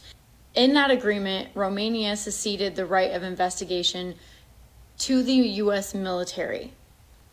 Anytime there were crimes committed on a U.S. military base in Romania, those crimes could not be investigated by Romanian authorities. They were then investigated internally by the U.S. military. The article then says, among those who would have benefited from the services of the young girls brought to the Kogalnisanu base would have been the commander of the Black Sea Area Support Team, Colonel Otto Busher, helped by his right-hand senior adjunct platoon leader, Lloyd Sparks. So, the very person that Erika was thanking at the end of that Vimeo video that I showed you is then implemented in child sex trafficking crimes. You know, she says in the comment there, again, I can't read it, something about how Republicans are always, they've flipped the script now. You know, when Democrats didn't want to know anything about Epstein, and now these guys are all getting Pizzagated, right? Like this woman is, she had this video about raw milk, and she's talking about how the stuff in raw milk will kill you, and how the Maha move, she's against the Maha movement, all that stuff. She's pro-vax. You know, she's like that kind of level person. But now they are starting to get into the things that Republicans used to get into. Like now they're all of a sudden into finding out about human trafficking now that the Republicans and Trump are being implicated, right? So, you have to, that it is whatever it is. And there's a chance, well, I'll show you the stuff that comes from, I'll show you her video here. So I searched for her Erika Franzvi channel, right, on Google, and it wouldn't let me find it. And I searched on Vimeo, and it wouldn't let me find it there. I had to go to Brave browser and search there, and then this came up. It was the first result, right? Like, I was asking for something very specific, and it showed her TikTok, and it wanted to change the spelling of her name, and all that kind of stuff, right? But they clearly were excluding these results. So here she is, younger version. Hi, I'm Erika Franzve, and today I have the honor of interviewing... So there's a song playing in the background, and they're going to copyright this, right? But she, her dad has this video, and I'll show that as well. That also has a song in it, so you can't, it's not a voiceover video. But I guess he's a prepper. Some of her stuff that she does here is being a prepper, right? She has these prepper things. But this is her reel, and a lot of these things. The prepper stuff isn't bad. I like prepper stuff, but this is her with Jessica Alba. And so she's making the rounds here with these various people. So that's one of her 2 videos. She had some media skills. Like there's people who are professionally trained, and then they go and they have their own internet show. There's people like me who just pick up a microphone, and then we have whatever life experience, whatever expertise, but we're not polished. Like I haven't taken any acting classes or journalism. Like we're just, every average day people that post something on social media. And then for some of us, it just takes off or whatever. And then, there's people who they are trained for this. Like this is, she's getting training for this. She's being groomed for this. She is learning these things, and she's, wanting to be on a network, or, she was on that reality TV dating show from the Hamptons, right? She's hobnobbing with rich people, and she has these skill sets. This is something that she really wants, and especially now, the way that this has worked out for her, she's in charge of one of this bigger Republican Christian, pseudo-Christian organizations that is $100 million a year organization, right? So the other video was a video entitled Romanian Angels. And I don't know, they'll here turn the voice on. I believe that we all have angels in our lives, and these Oh, Jesus Christ. are my little angels. Those are her little angels. From Antonio Placement Center in Constanța, Romania. Those are her little angels there. I don't want to see this. I don't know what this song is that you put in there. It might be copyrighted. Let me go through this and then see if there's anything here. But this is she was involved in this thing called Romanian Angels. And it may or may not have to do with child trafficking. But, she's a definite look at me person, right? Like there are people who, most people want people to see them. That's why social media is such a big thing, right? It's you, like you're people can look at you. You can hear about your life. You can, these things. And so people are, into social media. People want to have a voice. They have a desire to be seen by other people. Everybody look at me. And there's the top end of that. Someone like Madonna, said she needed to be fed. Like she's like somebody who's empty inside needs to be fed by external validation. Will Smith, Madonna, some of these people. And then, of course, people on social media. And this girl, Erika Fransvi, I don't know why I keep on calling her Monica, but so she starts off by saying, we wanted these Romanian kids to see the American heart. And what better way to do that than have them be given gifts by the American military? Now, the American military isn't designed to go out and give gifts to Romanian kids. Whatever they're doing here, there's some kind of station, there's some kind of a, base there in Romania, I guess, for whatever reason. Here's a girl, she got a doll. But, this kind of looks like it potentially could be, orphans in some foreign country like this, it's potential for foreign trafficking. They did this with Kosovo. There was a whistleblower, the movie called The Whistleblower, involved these UN peacekeepers, and they were taking these girls. It's a horrific movie. And this woman found all these girls were being human trafficked, underage girls in Kosovo when America had, was intervening in a war there. You're under Clinton. And so there's these Romanian girls, and there's mostly girls here getting dolls, right? The majority of these things are girls getting dolls. And then all that stuff here. There's thank you, Colonel Busher, the 3rd U.S. Army, USMC. FedEx Associado United Hands, Romania. It might be them just giving these kids gifts, but it also might be human trafficking. Like it's, I would lean more to human trafficking just because people just suck, right? That's, more often than not part of that thing, which would, have a whole nother like Jeffrey Epstein thing. So I searched for it. I searched this guy, Colonel Busher III. And there was an article, the Hindustan Times. It doesn't seem like, however, the organization has been the center of major controversy, especially amid the allegations that was involved with child trafficking. The allegations covered in depth by Romanian news outlets came up as a part of allegations of trafficking against evangelical ministries in Romanian towns such as these Constanța and Tardaria. Social media posts say locals allege that children who went to the ministry regarding the charity program, the Romanian Angels charity program, disappeared. They also claim the Romanian Angels was asked to leave the country in 2011. However, no official record indicating the Romanian Angels was forced out of the country. So there is something there, But it seems like there's a major cover-up. So I asked Gemini about it. I don't like ChatGTP as much as anymore. There are no recent prominent news reports linking individual named Colonel Busher to human rights trafficking. However, a search for that name and title brings up two distinct pieces of information. Colonel Busher, in an article from 2018, mentions that Colonel Chris Busher temporarily took over the 35th Air Mobility Wing at the Scott Air Force Base after the previous commander was relieved of command amid sexual misconduct allegations. So there's that, right? So, there's just, it just looks bad. And I don't know if they're doing this intentionally. They're leaving these breadcrumbs for people to find. And the other part is there's things that the internet does where they're hiding things away. There are things that were there, or like there's some hint of the things, but it's like they've been disappeared.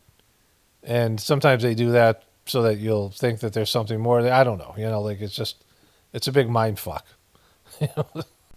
Okay, so on another tab here, I have this Erika Franzvi thing here. This is her channel. So I've already looked at this, right?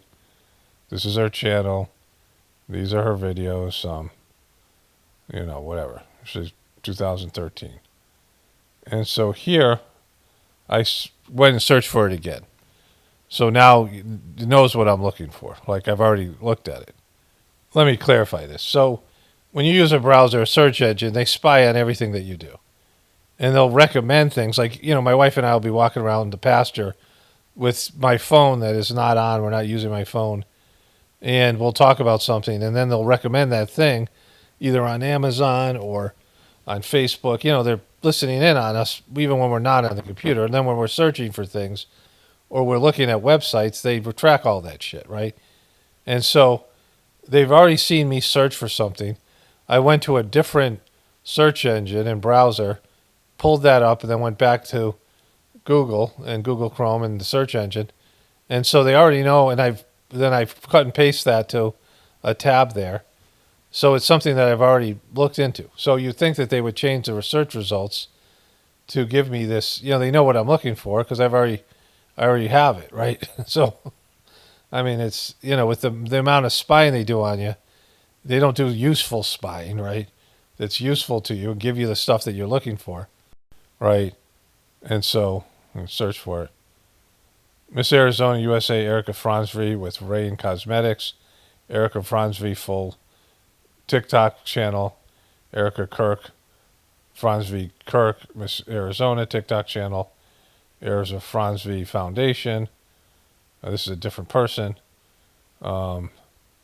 Chasing Sunshine with Erika Franzvi Sword, which is a different person. And so, before when I did it, they asked me if I wanted a different spelling of this name. The people must be looking for this, right? But they don't show you. There's no here where the Vimeo here. They have some images of Erika Franzvi. And so, 6 cents Nike Nike channel. That's not what I asked for. And so they know that I already am looking at this because on the same, I already have it over here, right, on the same browser. And so they're excluding those results. And I don't know why they just don't take the channel down. It makes no sense. I mean, she should do that. But, maybe it's something they're saying is too obscure. It's just a dead channel. YouTube does this. I mean, they did it to my channel. I made the term Pockets of the Future. It's my idea, my term. Other people have, I don't think necessarily copied me, but have come up with that same name. And, I asked ChatGTP, and it found videos with Pockets of the Future in the title that were not. It was some German company. They were like a science company. And then there was some other Pockets of the Future thing that happened. Also Apocalypse Now, which was my thing. And then some comedian came up with Apocalypse Now in like Australia. But even though I have way more subscribers and have, I'm cranking out material, there's a time where YouTube, if you Googled Pockets of the Future, They wouldn't. It wouldn't go to me, right? So, and even on YouTube, they were hiding it. So, like, there's things that they hide. They have their algorithms, whatever way they have of excluding results, and they excluded the results. Whereas I went to a different search engine, and it showed it. So, that's messed up. Like, and why not just delete the channel? Why leave those things up there? So, I mean, it's kind of odd. Erika Strange's, they are survivors too. This is her dad, Kent Pranhuiti. And this is, there's a video on YouTube that's 9 years old, and it's slideshow of pictures depicting survival gear and huge economic collapse. At the 3:20 mark in the video, there is a blonde-haired woman with survival pack on her back. The woman in the video is Erika Kirk. She's been in the scene a lot longer than we've been told. On top of that, YouTube account is Erika's father's name, Kent Pranhuiti. It's almost like they're leaving clues for people to uncover. What do y'all think? So this is his channel, Kent Pranhuiti. 21 subscribers, 1 videos, 1,700 views. Now, it had 1,700 views when I looked at it last night. Now it's up to 1,900. Here's the video. Now, it plays music, so I'm not, you can, it plays the, that song they used to play in the Chicago Bulls introduction with when Michael Jordan was on the team. That intense music, right? That. So they show these guys, right? These are Cro-Magnon man, and then they have this warrior. They go into this warrior. This is a really creepy video. They have Mark Wahlberg. I think that's from The Lone Survivor, right? I don't know who that guy is, but these are, this is, they got Tom Hanks. Their dad is featuring Tom Hanks. This is back when, 9 years ago, Tom Hanks was already on the shit list in the truth community, right? There were some rumors about Tom Hanks going back 9 years, right? That's 2014. I was covering him back then. That thing with Jimmy Kimmel was out there. Now I'm all in for prepping. They show the world burning here. I'm all in for prepping. Why wouldn't you be? It's part of my belief system, my, Sajmark prophecies from Whispers of the Brighter World, which I've read here. There's a whole playlist of those, or there's a whole video of that where I read the prophecies. And then, the idea that the world that we now know it is corrupt and has to end to give birth to a new spiritual world. And that, that in-between time's going to suck, right? And, just the looters will be shot. The writing's on the wall, right? I mean, I was going to say that before I read that. But, prepping isn't a bad thing, but this is a weird thing, right? It's a weird video, poorly done. Are you ready? And then all these signs and things, right? And so her dad was selling survival gear. She's coming up here. FEMA camps, plan for disaster now. And then they have some backpacks he's selling, these things. And then this is his daughter who's wearing it. It's got USA on the back. If you say, here she is, if you say tactical, like if I'm going to go buy like a bag and it says tactical, I'm more than likely going to get, hey, I want the tactical one, right? But, there's her gaudy jewelry. She likes these big blingy rings, right? This is something that's been her style for a while. Didn't mean to rhyme there. But, people are starting to search her and find things. And some of it's coming from the left wing, but obviously there's a lot of people in the truth community that, based on her performance, there's a lot of money at stake and influence, political influence, and this other stuff. And that's, and then this is prepperimporia.com. It's just a fucked up thing. And so this is a badly produced commercial. Like, again, maybe they just want you to see this to make it look like she has a real dad and she's not some CIA mind control sex kitten, whatever. She's like a real person. But this is and this is from years ago. It's whatever Vimeo's. I think it's 9 years ago. It said it was posted, and so I don't know how accurate Vimeo is. Like if you could go back and backdate something, but I don't. Somebody with the kind of technological resources a government agency might have or something. Yeah, maybe, I don't know. But she's young there. It's like she looks younger. And so the thing about it is this is supposed to be a commercial for a survival backpack. And nobody would buy that fucking based on that commercial. It's really poorly done. You see the production values that are around her now for the shits that she's rolling out, right?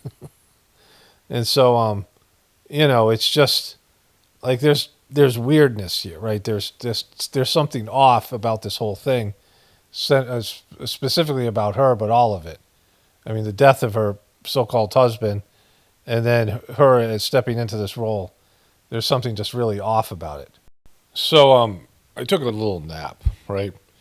And I want to move to the Jimmy Kimmel thing. It weirdly ties into this whole thing with Candace Owens and the whole whatever. But if your significant other dies, even if you didn't have a great marriage, like even if there was conflict or, it's something where when you dislike somebody and they're dead, even if the person was pretty horrible to you and someone that you're glad that they're dead, there's still some grieving that happens. It's just what happens, right? You're connected to somebody and they die. So even if it wasn't a great marriage, or it was just an okay marriage, and you weren't like totally in love or whatever, your relationship has gone stale a little bit, you'd be in a state of shock, right? And so if your significant other dies and they're the love of your life, and there's somebody who like you just can't replace, like you're never going to recover.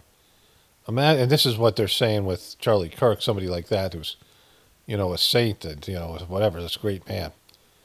Imagine if somebody came up to you and said, "Hey, look. In 10 days, we're going to have this monster memorial where multiple celebrities, including the president and vice president of the United States, are going to speak. And you're going to be the keynote speaker.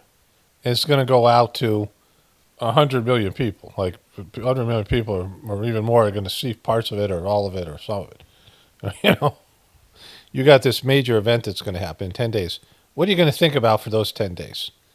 And you're going to be in charge of a $100 million a year company immediately. And you have this probably biggest moment in the history of your company when your husband died. And now you got to step into this role and make all kinds of decisions that are timely. And you got to strike while the iron is hot, right? Like, can you imagine being in that situation when you're supposed to be grieving? But think about, like, if it was your idea. Well, let's have a memorial service and let's invite all these people. And within 2 days of the event, and we don't know exactly when she filmed it and whenever she got the body back, you're going to do, first of all, you're going to do a photo opportunity. And you're going to have to coordinate with the vice president and his wife and give them a call and say, "Hey, I know you're dropping off my husband's body. We're going to stage a little Instagram post, bunch of pictures, and we're going to mic it up. It's going to be great." All the planning that has to go into that, right? You have to coordinate with the vice president, the Secret Service. Like, it's not like you just, roll the corpse out and you pop your camera out, your phone out, and you have to, your outfit you're going to use, the lighting, all these things, right? These are high-end production values. And then a day after that, you're going to give a speech. And that takes, not only just writing the speech, but all the things you have to coordinate, right? Again, this is going out to tens of millions of people. And you can tell she wanted this, like she wanted the moment. Like when they cast her in this role, and I think some casting had to be involved, they should have had her act like she had just lost her husband. They should have tested her grieving acting skills. Like when she was giving that speech and she was like, my dear Usha Vance, my dear Usha.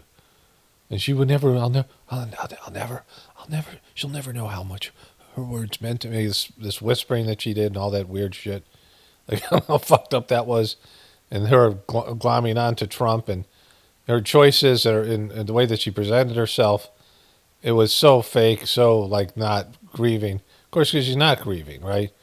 she made these decisions. She stepped into this role as corporate executive, and she planned these big public moments, where she's now the face of the organization, where she's supposed to be a grieving widow. She wrote these lines and things that she said, how this, this widow, these cries of this widow be heard around the world, all these things, and how they moved this political organization. And there was no real grief for any real human in there. There was no human in there. It was just completely acted, poorly written, very stupid, WWE style stupidity. Her family, her real family's nowhere to be seen, right? She's supposed to have a dad. She's in this video with her dad who's selling merch. Her dad could have came out and sold some of his apocalyptic prepper shit, right? But her mom's not involved, and she doesn't have any friends and family that, the person she's leaning on was Donald Trump and the Vances, and particularly Usha. Like, how many times did she actually even meet them? There's no seeing her being comforted by other people. And all of it is just so greasy, so non-human. It's like somebody it's like a reptilian. It's like a they live as interpretations. Like if AI tried to put on an emotional display, and even AI, I think, would be doing a better job, right? Something that like is not real, like somebody who's in the like a alien entity has invaded the body of Erika Kirk and is trying to act like a human being and can't some reptilian and can't pull off the grief. But the bottom line is you go into like a state of shock when something like this happens. And so I wasn't close with my parents, and I knew that my parents, when my parents died, particularly my dad, I knew that my life was going to get better. Like I just, I already kind of understood that, right? Just, when you're connected to negative people who are weighing you down, even if you're not in your life. And so, and my mom died, and, I didn't feel anything like at first. I knew it was coming. My parents were really old. My mom was 91, 92. My dad was like 93, 94. So, and it happened quick with my mom a little bit because she died like a year and a half after my dad. She wasn't in that bad health before that. But, I knew it was coming. And I was in India at the time, and I was just like out of it. Like I didn't know how to feel about it, right? My family was falling apart. My ex like displayed herself. I was like, she's just never getting better. Like I realized she was just, the part that was, people have like their good side and their bad side. And with some people, you're like, well, their bad side is just because of abuse or, because of, childhood issues and abuse or some kind of, things that just people get fucked up over their life and, or whatever it is. But the good side is inside of them, right? Like there's a good side that's emerging. And, I realized with my ex that side was just fake, not that those things didn't exist, but that wasn't, what is the real person? And like people don't know what their real essence is, right? There's this guy, he was I waited tables at this really dysfunctional restaurant called Carbone's in Hartford, Connecticut. My dad had been the guidance counselor to the owners, like they knew my dad because they had gone to high school at Buckley High School. They had been.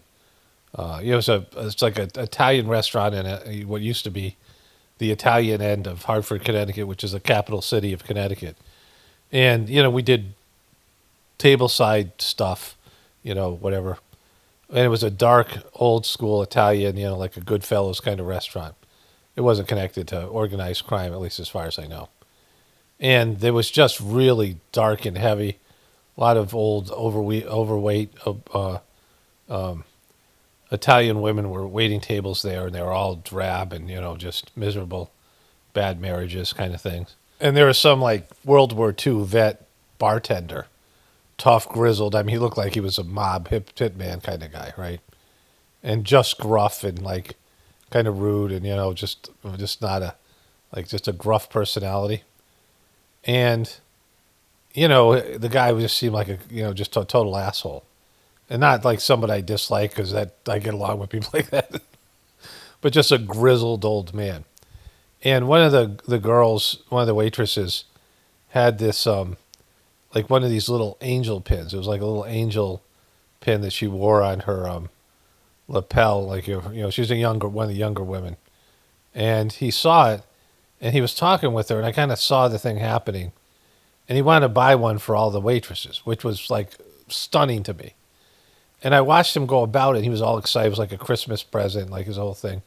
And like I saw a side of him, like he's kind of a softie. Like underneath this grizzled exterior, he's kind of a softie.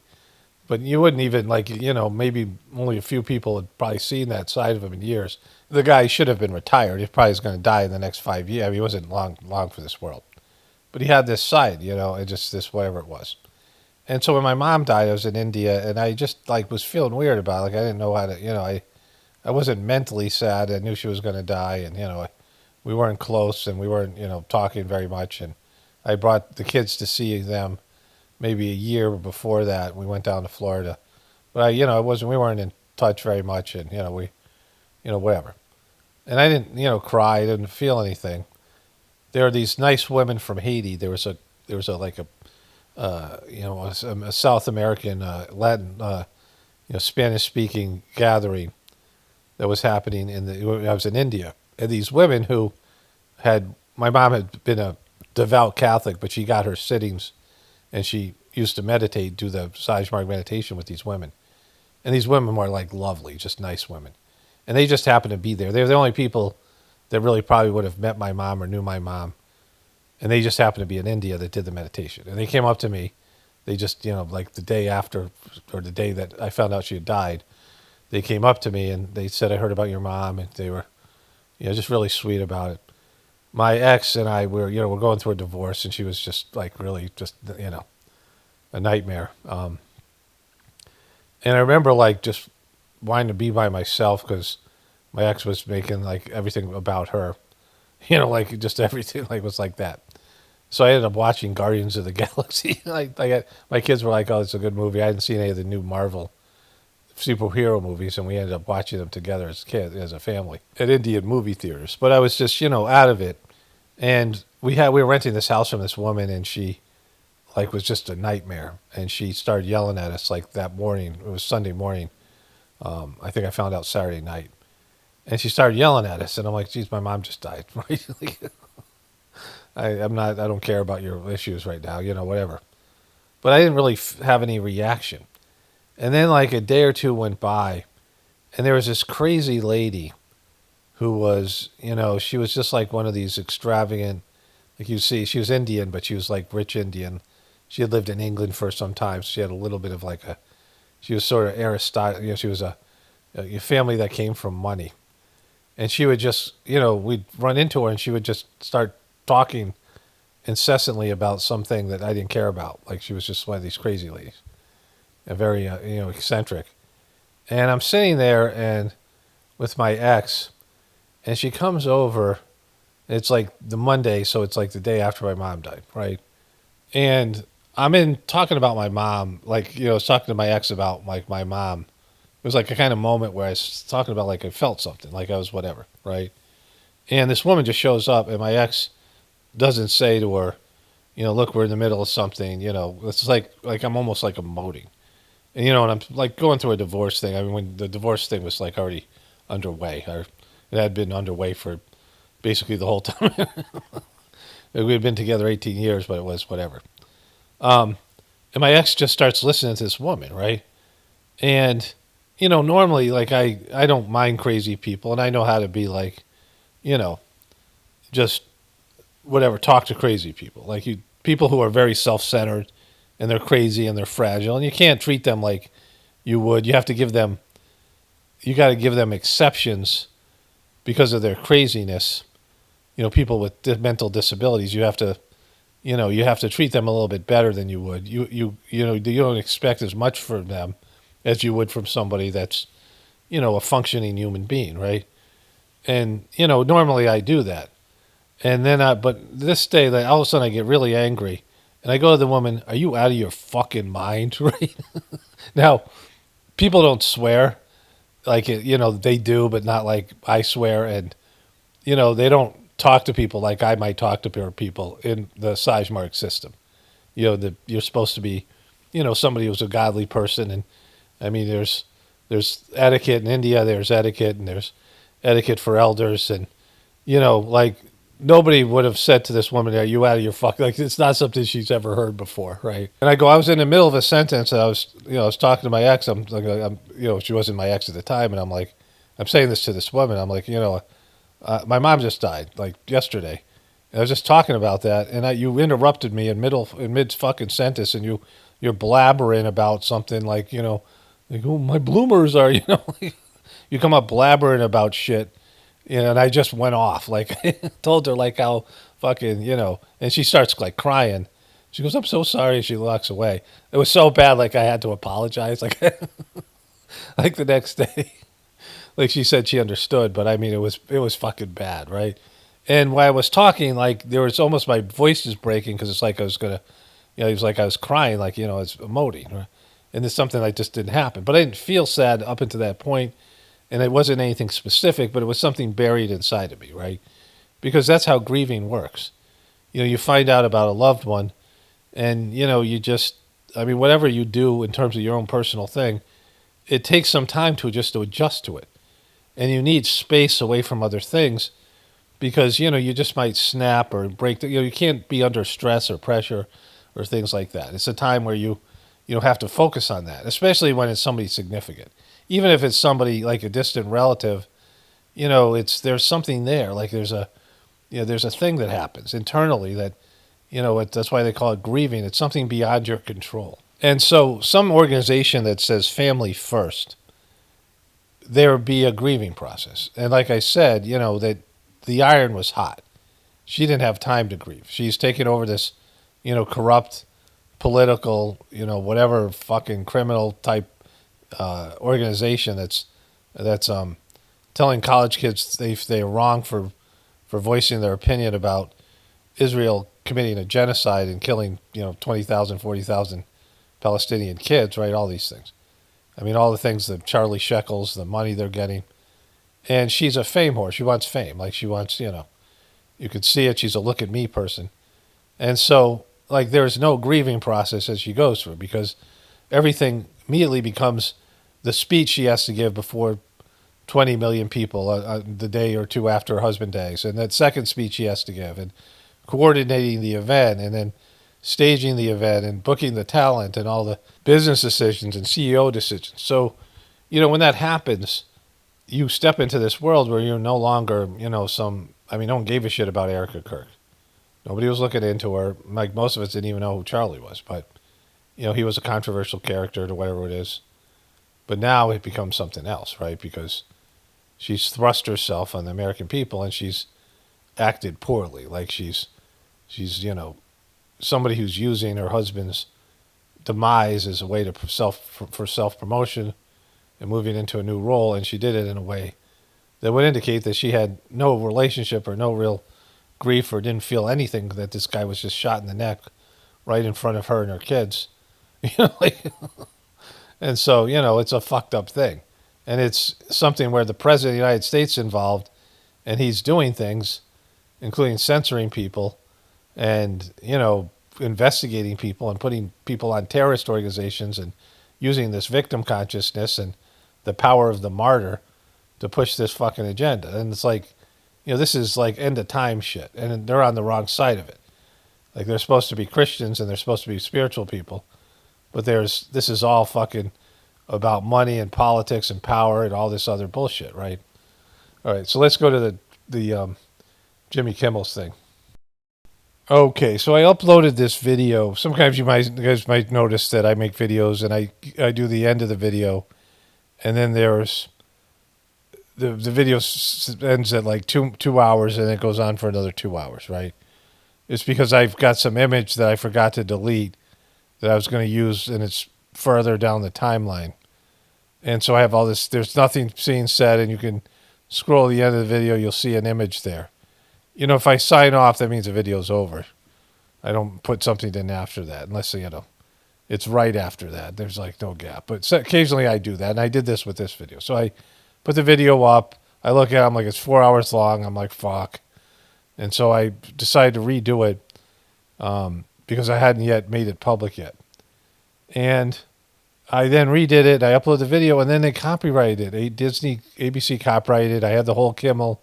I was doing the whole thing about Kimmel and his fucking shitty monologue that underperformed. And him thanking Candace Owen and these other Ted Cruz. And I was like, part of what I said was, how bad is it that, that Trump is so far gone, he's gone beyond Ted Cruz and Candace Owens and Ben Shapiro and these other people that Kimmel is thanking, because they all supported his First Amendment right, even though Trump was being a little bitch about it.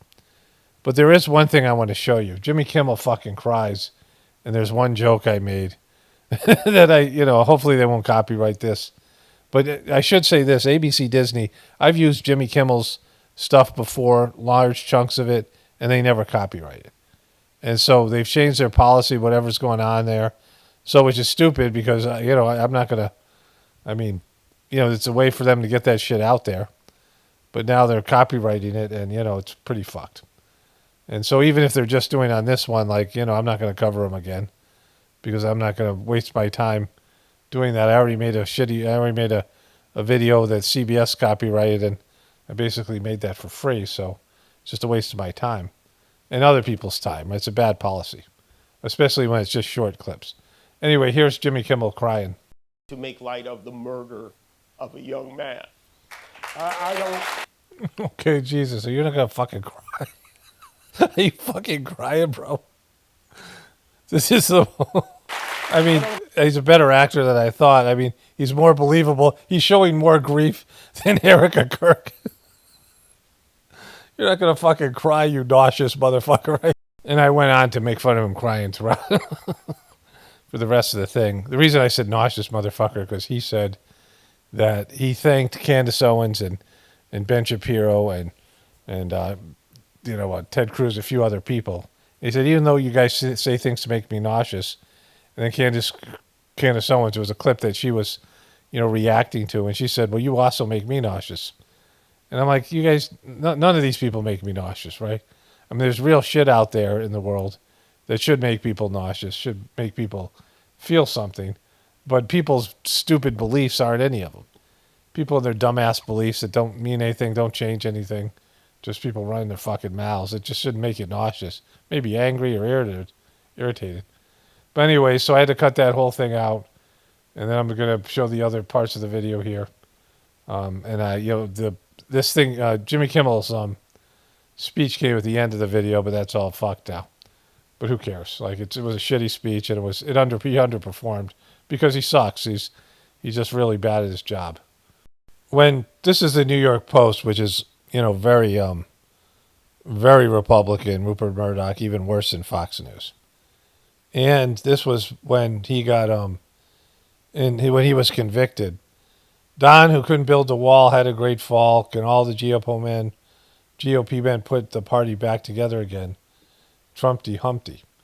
And so they were going in on the guy. They thought he might be going to jail, and you can see that Rupert Murdoch never liked him. And, that Rupert Murdoch owns Fox News and the rest of these things. Wall Street Journal now that Trump's suing. But, Fox News has their audience, and they have to pander to their audience. And their audience loves Trump. So they had to do it about face. It was kind of funny. But that's just because there's just so many dumb fucks out there. Liberal dumb fucks, right-wing dumb fucks. It's just, and I mean that by when the truth is just staring you in the face and slapping you in the face and you refuse to see it. We all have moments like that. Denial's a real thing. We all have our moments of, there's things in our life where we can't leave them. Speaking about my former previous marriage, I couldn't get out of it. So, knowing how bad it was doesn't help you, right? When you're into something, you can't get out of it, and, it's going to take some years. You just have to live through some shit. You have to kind of go to sleep. You kind of have to just, turn off the truth that you see. You got to block it because it just makes it more excruciating. We all go through school. School is, and I don't know how bad it is now. I think it's even worse. But just all the shit that, shitty jobs you have to do. And if you have to like go make yourself dumb, like have to, just block yourself from seeing what you'd want to run out of the place screaming, right? But you can't. You're just stuck in. Sometimes you just have to go through shit. So there's that part of it, and I appreciate those things. But some of it is like, the world's collapsing, and people are just not stepping up. Somebody just wrote me a comment saying my video had been monetized. I'll talk about this at the beginning of my next video.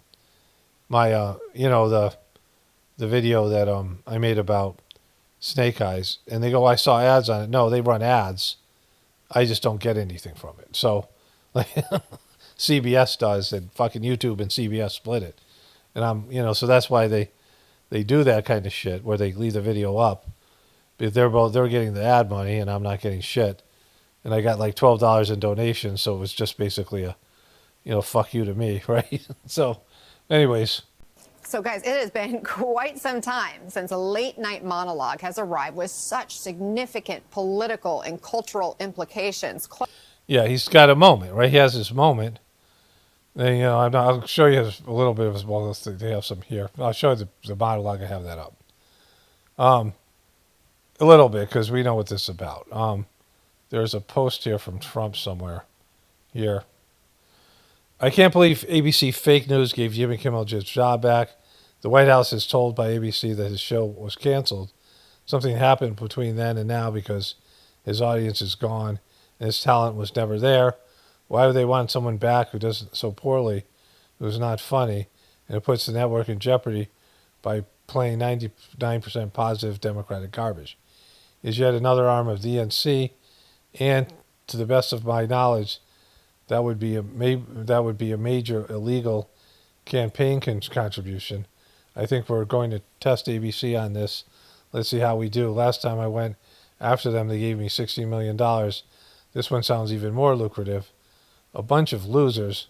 Let Kimmel rot in his bad ratings.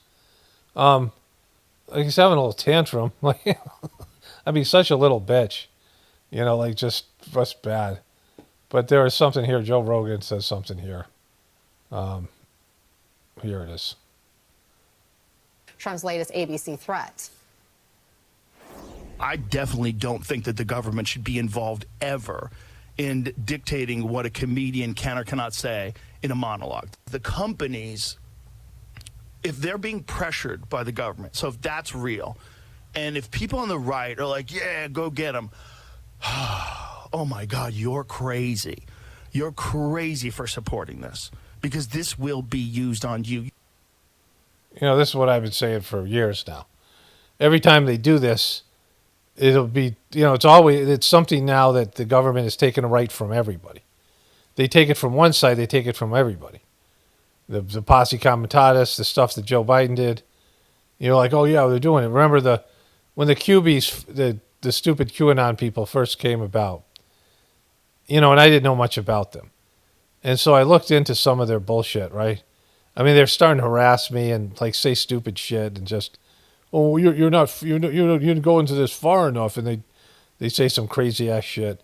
And I looked into their stuff. So, some of the most egregious things. These were people who called themselves patriots, and what they wanted was secret military tribunals where they would render people, like take them, like whoever it is, Jimmy Kimmel or Tom Hanks or any number of these people, Hillary Clinton, and they bring them down to Guantanamo Bay and give them a secret military tribunal.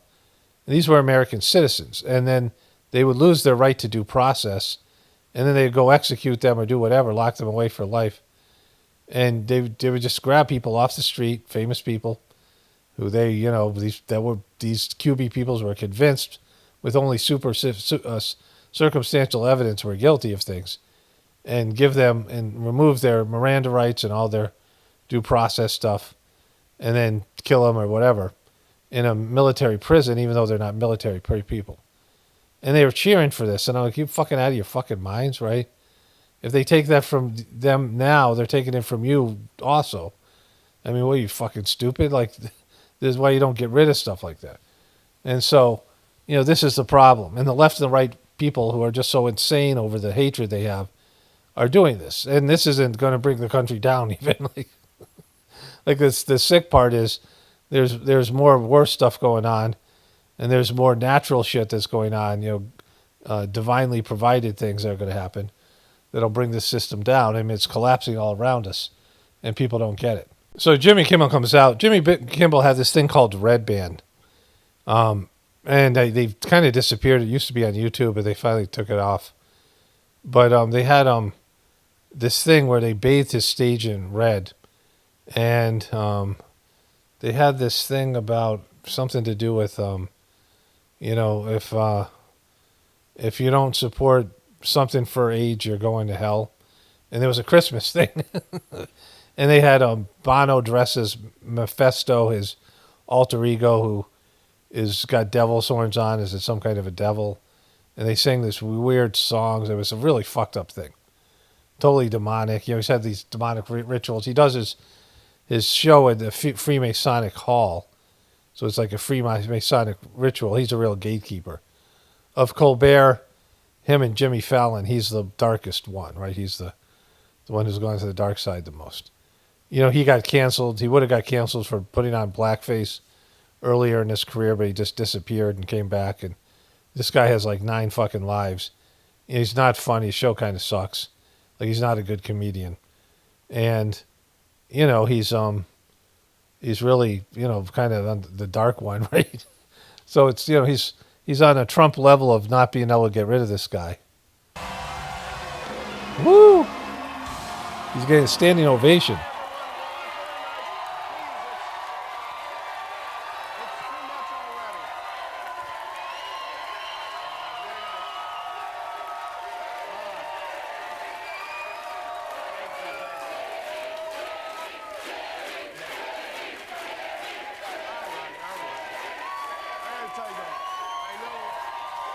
Woo! I mean, just crazy, right? Here, let's get into it. Hi there. Hey, thanks for joining us from our longtime home on Hollywood Boulevard, where we are back to work doing our show for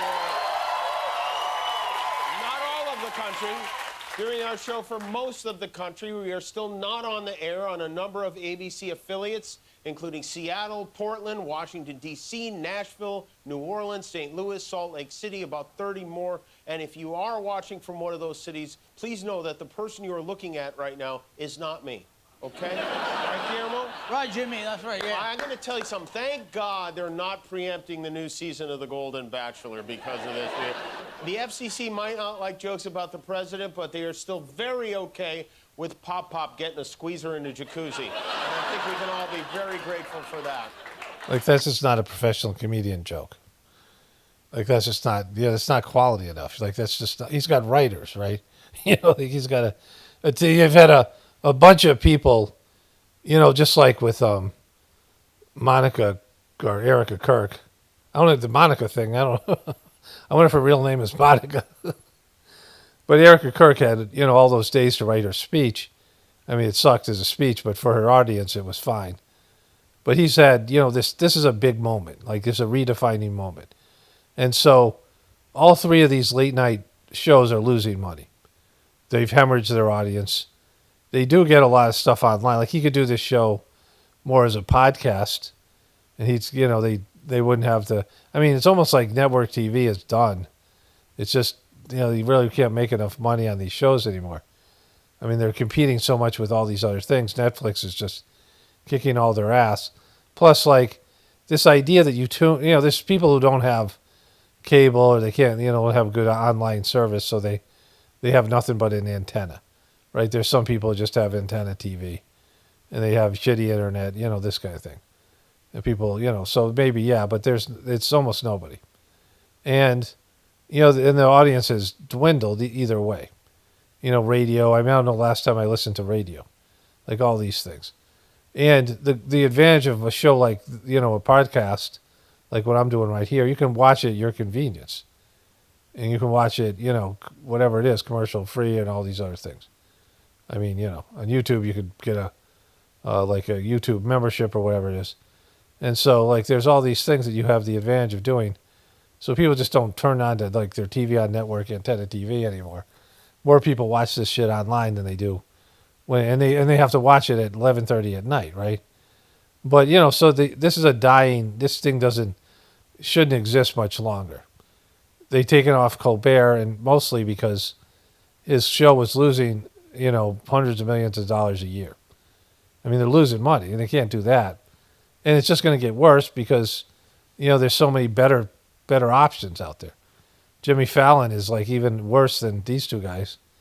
And so Jimmy Kimmel's going to be the lone survivor of this thing for a while. I mean, at some point, they're going to have to get rid of Fallon as well. Even though the Tonight Show is sort of the standard. A lot of people watched our show last night. I got so many texts from so many people. It made me realize how many of my friends are never watching the show at any other time. Tomorrow I'll hear from no one. I did hear from one very special friend moments after we taped our show last night, the Mad Red Hatter. Okay, so let's go back here. Okay, so I'm wrapping up the video here. It's the third time I've had to render this thing. And, and it's going to get up late tonight after 10. Unfortunately, partially my fault, but mostly ABC's fault. But anyways, only spirituality will save this world. It's paramount, definitely important for the apocalypse. And the ascension, everyone have a blessed day and be grateful.